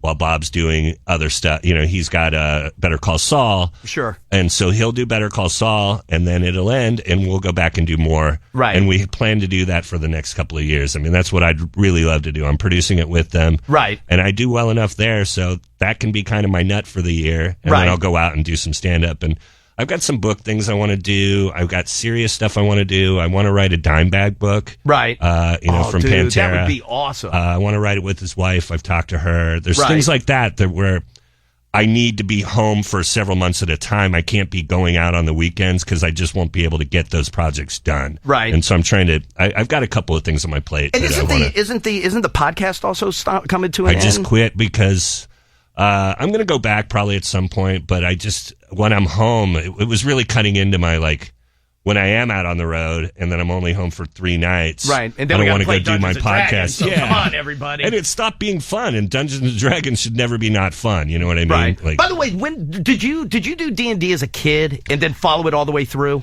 No, you know what? My story with D&D is the kids at my school. This says a lot about me and their level of nerdiness. I went in the first day I was to D&D club and went, God, these guys are nerds. And walked out and never went back. But I love the idea of the game, and I had never played the game at that point. But I walked in, I was like, "Hey, these kids will show me how to do it." And I walked in, and there was one kid from my church that I really hated, and then a couple other nerds, and I was like, nah. Then I walked out, and then I got back into it. I was working at a record store, right? And this dude was like, hey, have you ever played? And I played with him, and we did kind of the satanic version where we get super high, and he'd play Slayer, and then we'd play it, and it kind of left this evil tone to it. I always liked that, so now I still play warriors that are kind of heavy metal, and But but because I was going to say, as a kid, I did it, and then stopped. I mean, just life starts happening, and you're like, okay, well, I'm not going to sit home and play D&D anymore. Right. But there is part of it that's interesting to me of doing it as an adult, because as an adult, I've never done it. But as an adult, there's something interesting about that to me. Well, and if you don't play other things, like for me, the reason I called it nerd poker is I felt like D&D grabs the thing that I would like about poker, the social aspect of being with your friends, boys are over, it's Friday your buddies, night. the girls you hang out with, whoever it is, that little group that you like to BS with and just hang out with. You get to still have that. And then it's this other game where you have to think, and I love the parts of D&D, where the role-playing aspects, I love that. Right. And so that's what drew me back. Yeah, as an adult, I bet it would be fun to get into. I've never tried it as an adult. No, and it's fun. I think it depends on the group, too. Like, you got to get people that are serious about it, but not too serious. You know what I mean? D&D is one of those things, like, take your nerdiness down a million notches, dude. And just have fun with this, So the old dungeon masters, you don't want them. You just wanted the people that were cool to play with. Yeah, and my friend that was a good DM is he's a wannabe director, so he made all his games really cinematic, and he'd drawn all these references that were outside of the D&D world, he'd bring some Matrix type thing in or some kind of visual that he had in his head. See, you have the benefit of having Hollywood people. Yeah, I guess. I have Diane's and I was husband. also playing with funny, it's Blaine Capatch, and in the beginning it was me, Chris Hardwick, and Patton Oswalt was my D&D group. So that's a funny bunch of dudes. I have just two guys in my neighborhood. That's really it. No, it's different. All right, let me do this. Brian Posehn is with us. He's at the Arlington Draft House.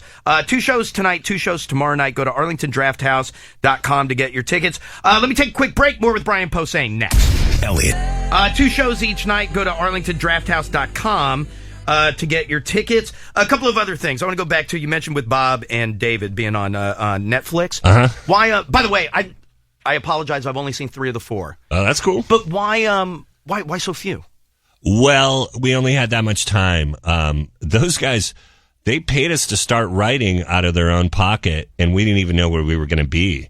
We went to HBO first, saying, hey, do you want to do a Mr. Show anniversary? And they did it first, and then the more we talked to them about it, they didn't. And then once we had it, we were like, oh, now we can kind of go anywhere with it. Right. And we went to Netflix, but we were already doing the work. So by the time we made the deal with Netflix, right, everything you saw was written.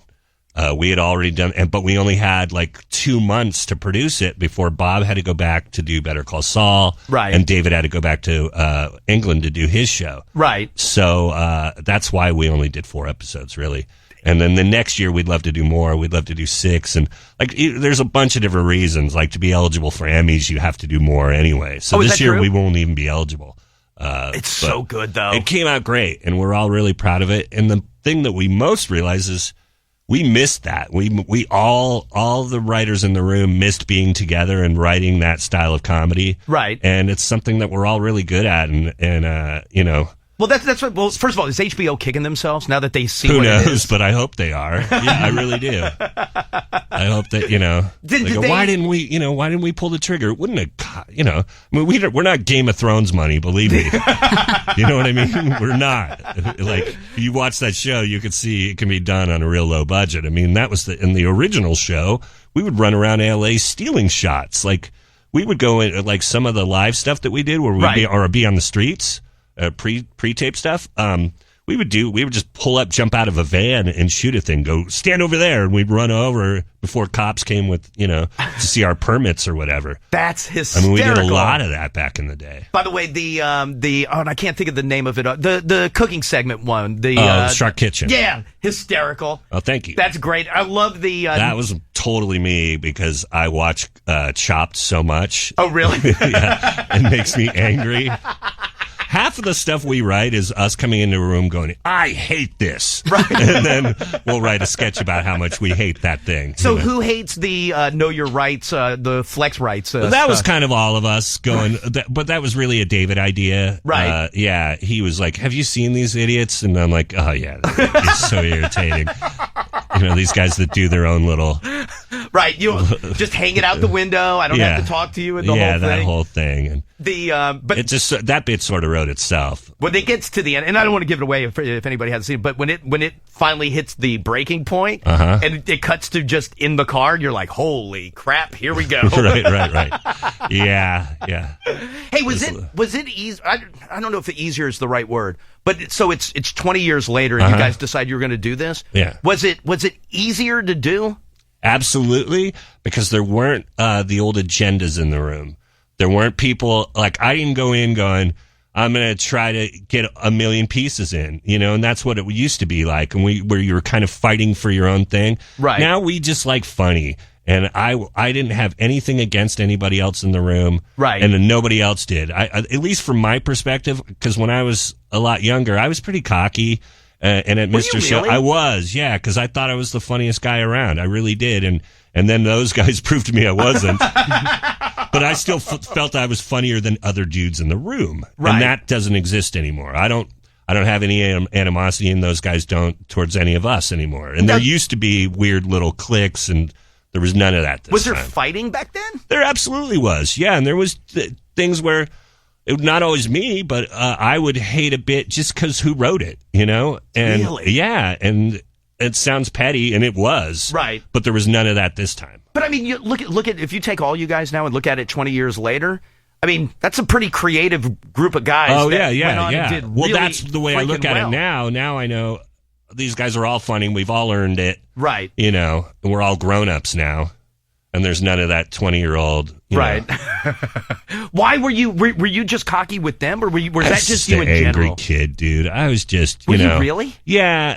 I got picked on a lot, and so once I found comedy, I was like, I'm good at this, and no one else is. You know what I mean? Like, there was a little bit of that of like, I'm on another level.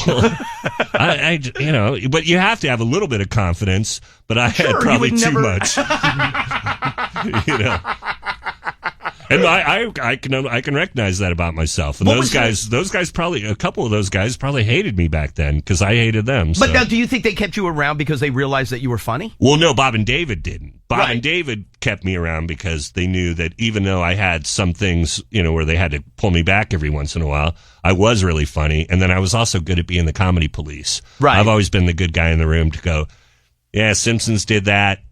South Park did that. SNL did that. I was always that guy. And it's good to have one guy in the room. You don't want 1 million of those dudes, but would it be hard for you? I mean, these guys obviously for a long time, but I mean, comics and you know people, but would it be hard to join? Like, for example, just SNL as an example. Well, like, to walk into that, would that be uncomfortable? Or I never did it because of Mr. Show. I felt like after I did Mr. Show, I couldn't do an inferior sketch show. You know, I know it sounds bad. I think cocky is the word you're looking for. But yeah, right. But that was the other thing where it's like, well, now I did the best sketch show or one of the best sketch shows of all time. So why would I go? Why go to Mad TV now, or why go to any of those other ones?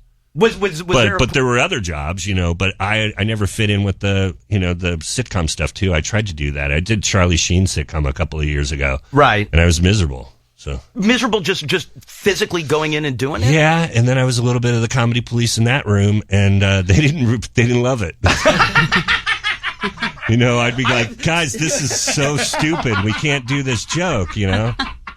It's funny because I can imagine doing like Mr. Show of going like, hey, The Simpsons did that or whoever. Were they that group of people? And maybe I'm wrong. I don't know all you guys. The Charlie Sheen people could give right. But I would imagine like the Mr. Show people would be like, oh, you know what? You're right. We shouldn't infringe on that. Right. Smart guys don't want to repeat stuff. CBS would be like, can somebody shut Posehn up? Yeah, but really the lowest common denominator shows, they don't care. And there was a bit that we did. We did a bit on the Charlie Sheen show where he's taking a shower and the ex-wife comes in and flushes the toilet and it makes the water go, which what kind of plumbing do you have, first of all? And that's like a 50-year-old joke. Like that's like a honeymooner's joke, you know what I mean? And I fought it like tooth and nail, and my name was on the script because that was my script that I was given, and then they rewrote it and put that thing in there, and I fought it so hard, and then we shot it. And that night I went home to see my kid. My kid was 1.5 or 2 at the time. And I get home from the taping and I'm like in a bad mood. And he's watching one of the Chipmunks movies. And then Dave is taking a shower and Alvin flushes the toilet and the water changes. And I'm watching it with my kid and I'm just like having a meltdown. I go into work the next day. I'm like, just lost it on everybody. I'm like, I hope you love your joke we taped last night because it's in the new Chipmunks movie. Like, and no one cared. Like, I thought they'd go, wow, you're right. We blew it. Right. Let's try to have a higher quality. At the same time, they're like, Posehn, we told you yesterday to shut your effing mouth. I was not asked back. Like when we finished those 10 episodes, they didn't want me. They didn't want comedy police, and I get it. If you're just trying to make some inferior product and you want some guy always, you don't want the guy going, hey man, we can do better. No, we don't want to. So, but then let me ask you this: like when you get hired to like come in and like I don't know what they call it, like make a movie better or punch up better, punch up a movie. Is that frustrating as hell for you? It can be. Yeah, I've done those jobs. Right, but you have to know how to do that. That's a little more political, and because usually when you're walking in, it's too late to do too much help. They just want a couple of things a little bit funnier. Right. And you find that out after you do a couple of those jobs. I mean, when I first went in to do punch-up work, I'm like, throw this whole script out. And they're like, no, man, we're already shooting. And I'm like, well, none of it works. And they're like, all right, dude. I love that you're that guy. I'm absolutely that dude. I love that. Yeah. Don't bring Posehn back. Do not bring him back in there. Yeah. But is it satisfying though? Like when you sit down and you change like jokes in a movie or a TV show? Yeah, a little and you bit. See him, or is that just whatever? Yeah, it's no, it job. Is. It definitely is. Yeah. That's awesome. I love you being such a dick to everybody, though. I love that. All right, so your movie, though, Uncle Nick. So it's your movie. It's my movie. I was in every scene almost. It's crazy. I've never had that, and it was one of those things as an actor that you're kind of waiting for, and then the script came, and I read it, and this guy told me about it, and I didn't read it. I didn't read it for months. This buddy of mine, and he's like, dude, have you looked at that thing? And he goes, they really want to make this movie and they want to make it with you. Right. And I was so like, I don't know why I didn't. And then once I read it, right, I was like, oh man, I could totally do this. But now, wait a minute. So they gave you a script and you just were like, I'll just leave it laying around. Well, I don't know. I guess I thought that I don't know what I thought. I guess I thought it would never get made, and I don't know. But then my friend was like, no, they're serious. They have some money. They want to make it. They want you to be the guy. And, and it took him to kind of sit me down and put it that way. So what was it in the script when you finally read the script? So he explains to you, like, no, listen, dude, pull your head out. They really want to do this. And then you read the script. Like, what was it where you were finally like, you know what? All right, now I'm in. I mean, I think I was in by like the first couple of pages. I just realized, oh, this is going to be fun. Right. You know, and it's not like anything I've ever done. It's a comedy, but it's also pretty dark, and there's some real moments to it. It's a guy who, had something terrible happen to him with his girlfriend, and he goes into a booze spiral, and then 7 years later, his brother invites him over for Christmas. Right. And he goes with the intention of his brother has married this younger woman who has a 19-year-old daughter who's super hot. I was going to say, she is, in the trailer, she is fantastic. And I've talked to her on Facebook, and I go in trying to get the girl drunk to make it happen, to sleep with my brother's 19-year-old stepdaughter. Like a creepy move. And that, like, when I read that, I was like, oh. So the more I read it, the more I was like calling my friend going, tell them yes, tell them, Now, did you like the part of being like the guy? I did. It was a lot. It was a lot of pressure. But I worked for it. I got an acting coach before we went in. Oh, did you really? Yeah, on my own. And then they wound up using her as an acting coach for a lot of people in the movie because they really liked her. And it just felt like the thing to do for this movie. I was like, I got to do this right. I can't just go in half-assed. Right. Because they're putting all this on me. So I have to kind of, rise to it. You know what? Good for you, though. Because I feel like there's a lot of people that would just go, I feel like a cockier Brian Posehn would have just gone, well, I'll nail this thing. Yeah, That's maybe fine. the younger. 20-something. But with acting, I know my place. Right. And so that was a thing where I have to really prove that. But do you feel like that Uncle Nick went well enough? Like, if you know your place as an actor, do you feel like now maybe like, all right, now I am? Yeah, material? I hope now that the people will see this, at least even if it, who knows how many people are going to see it, but I hope that there's people in Hollywood that see it that go, oh, he can do that. Right. Instead of just playing, because I've made a career and I love my career. Right. That I've played the idiot that walks in and says something really silly and walks out. Right. But I've also proved now that I have a little more depth. Right. I think. But aren't there people in Hollywood whose job it is to like watch stuff like that and determine? Oh, absolutely. Yeah. Casting people, other casting people will see this and go, oh, okay. Yeah, I didn't so know that he would could make do that. sense. Yeah. No, good for you. Now, aren't you? I feel like every time, and I feel like this has gone on for years. Aren't you like wanting to write a movie or do some kind of movie? Yeah, I have a couple of things I've been trying to get done, and I mean that's part of the thing of pulling back from stand up that I'll be able to try to get the Brian Posehn show and the Brian Posehn movie and that kind of stuff. Trying to get things more with my stamp on it. Like, but I would imagine. But I also like being the dude in the room that helps it make other things funnier. So what is what is the Brian Posehn movie? I'd love to do a horror movie at some point, but that also has characters that you care about and it's funny. Right. I mean, that's the big thing for me because my favorite types of movies are horror and action. Right. So, but do they always have to be more funny than they are horror? Or well, I think if my name is on a movie that I turn in to my agents or whoever, there's got to be a little bit of humor, or they won't know what to do with it. Right. All right. A couple of other things, real quickly. I saw you did the Motorhead cruise again, the motorboat. That was my first time, but yeah, that was their second time doing the cruise. That's right. It was their second time. I apologize. Yeah. Was it fun? Oh my God. And I went on going, the day I got on the cruise, I was like, I don't think I'm going to like this. I don't like boats. I don't like the sun, and I don't like drinking really, and that's all that was going on, but I wound up having a blast because you get to see, it wasn't just Motorhead, it was Slayer, Anthrax, right. Suicidal Tendencies, Exodus. So I got to see all those bands perform twice in rooms that you never see those bands perform in anymore, because we were in the Anthrax is like in a 400-seater, which when was the last time you saw those guys? Yeah, they're not going to do 400-seat rooms at all. Or any of those bands. Slayer especially. Slayer's probably the biggest of all of them. And it was amazing. It was so fun. And then you're 4 days with a bunch of cool people. So I wound up having a blast and, hanging out with fans. I was going to say, how much do you have to work? I did 2 shows. Oh, that's not bad. Yeah. And so the first night I went up, and then the second to last night I went up and just did like 45-minute shows in this little room. and it was a blast. But now, like when the boat, or I mean, it's a cruise ship, when that starts to pull into the Bahamas, do like other tourists in the Bahamas go, "Holy F, what the hell just came in?" You should have seen it. Yeah, it was really funny because it's not just it's the rocker, it's the bands, but it's also the fans. It was just a lot of heavy set people in black t-shirts, getting off this.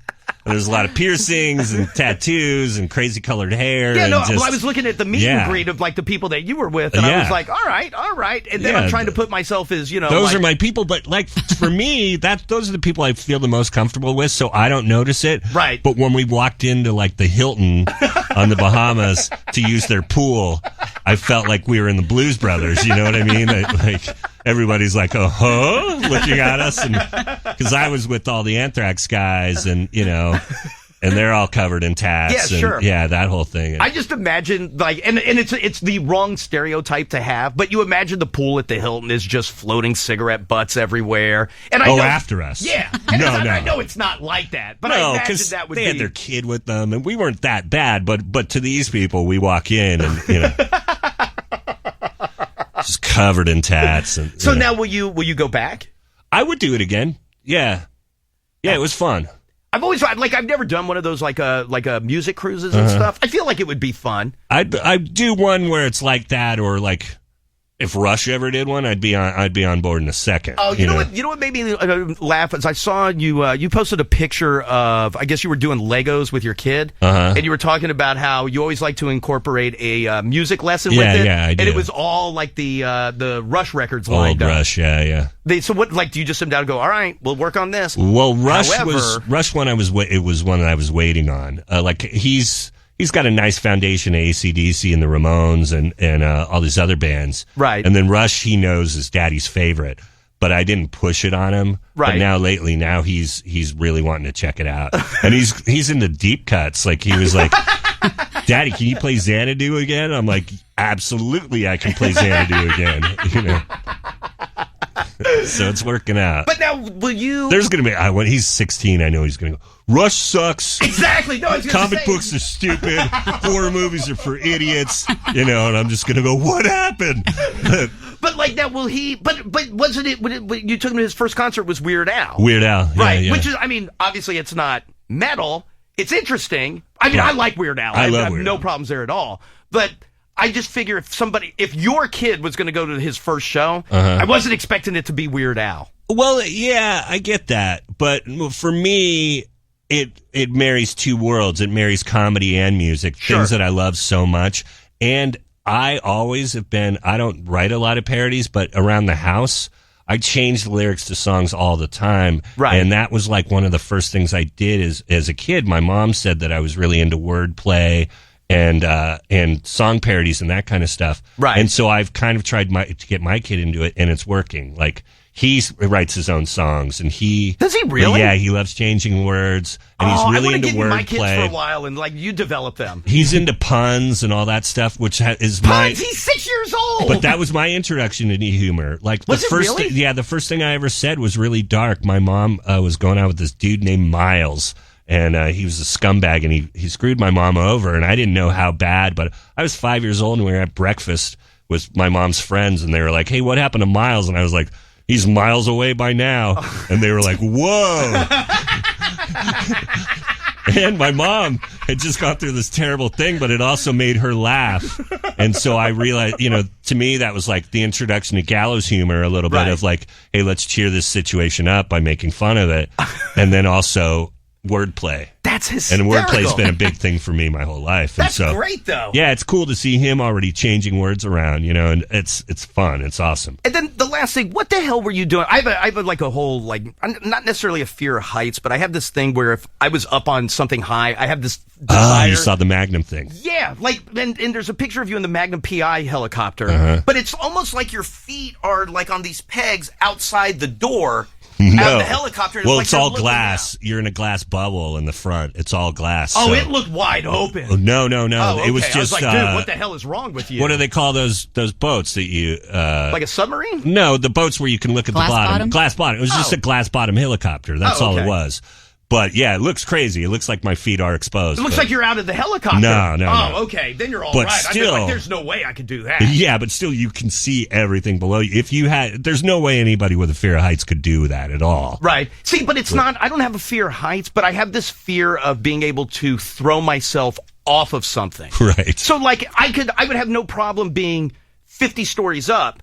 I would have a problem being 50 stories up and then standing on a balcony. Yeah. That's the part I that don't would love that bother me. either. And I have a fear of just dying in general.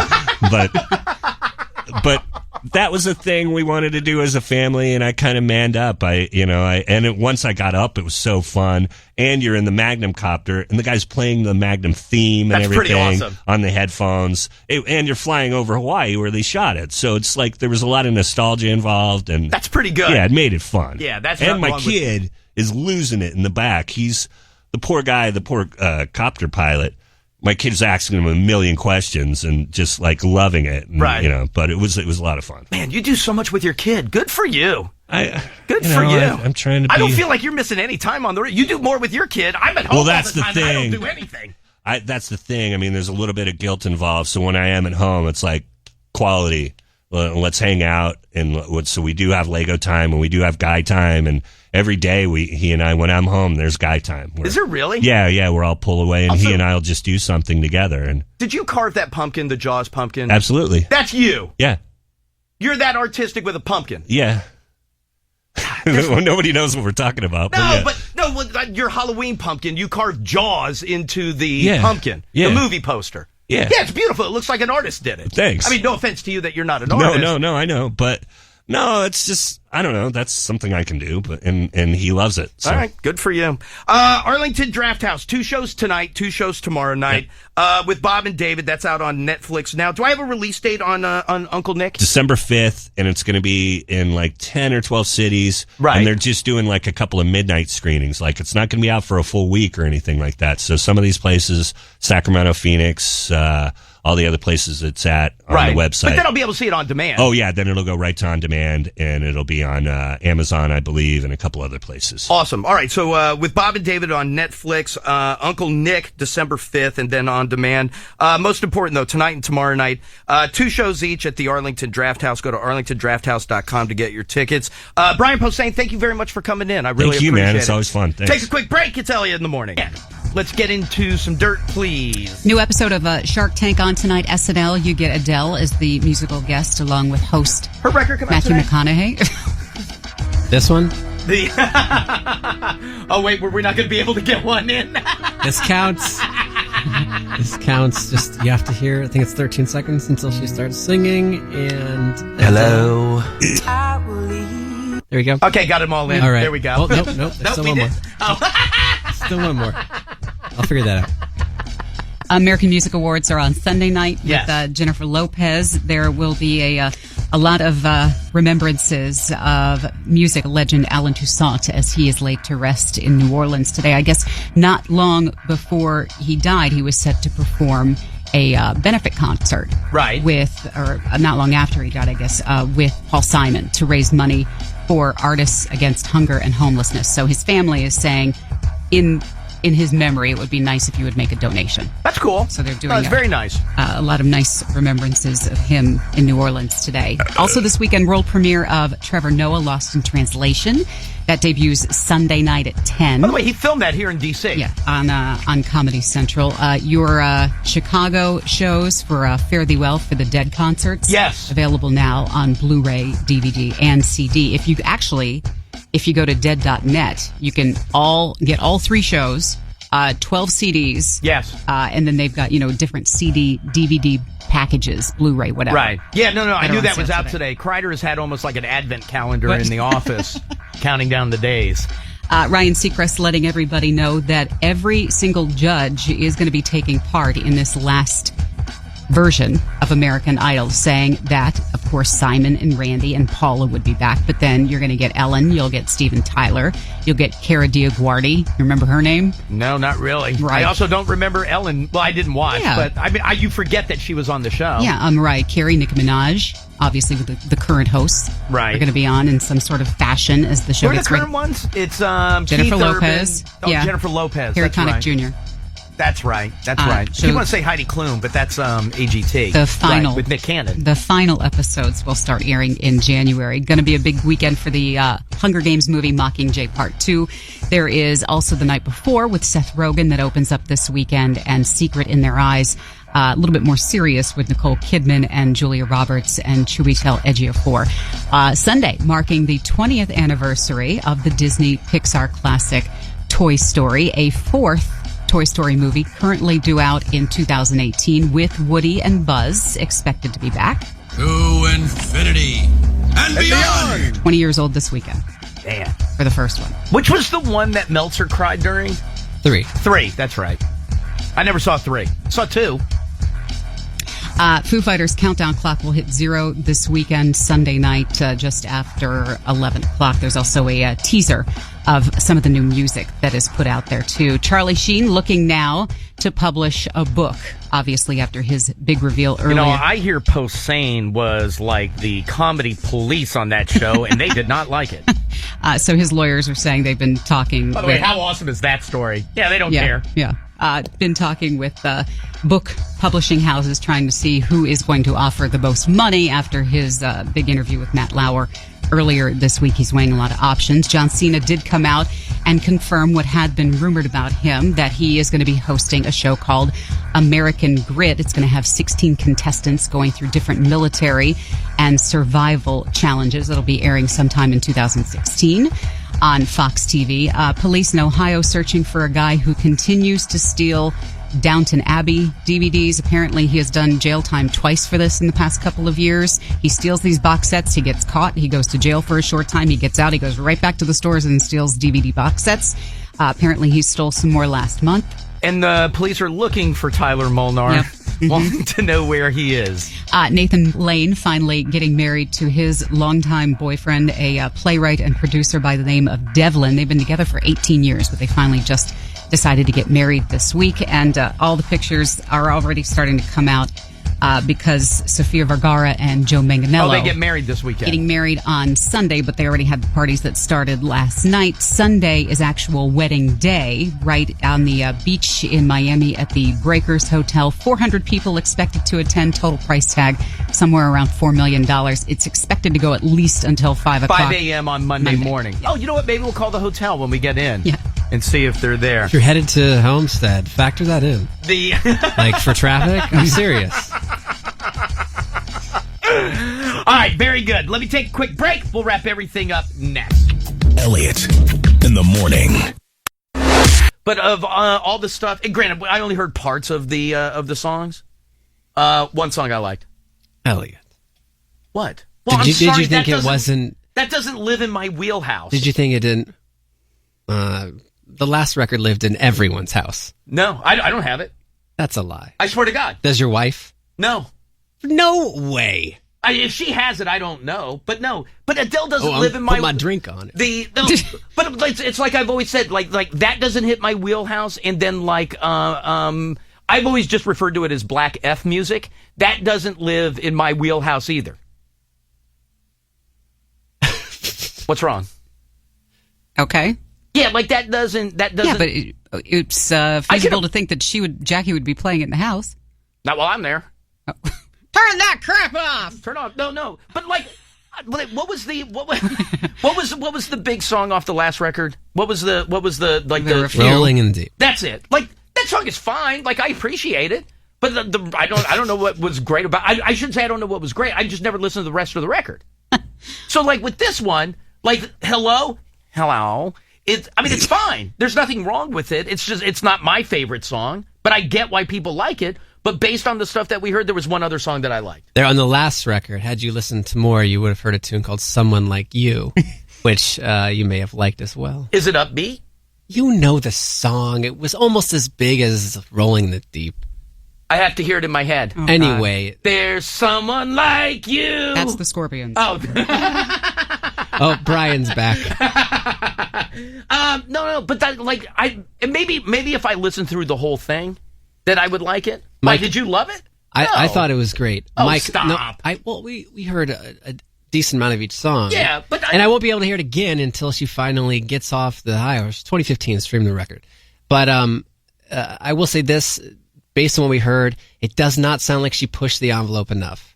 No, it sounds like the exact same record. Oh, I'm sorry. No, but it sounds like... I'm sorry.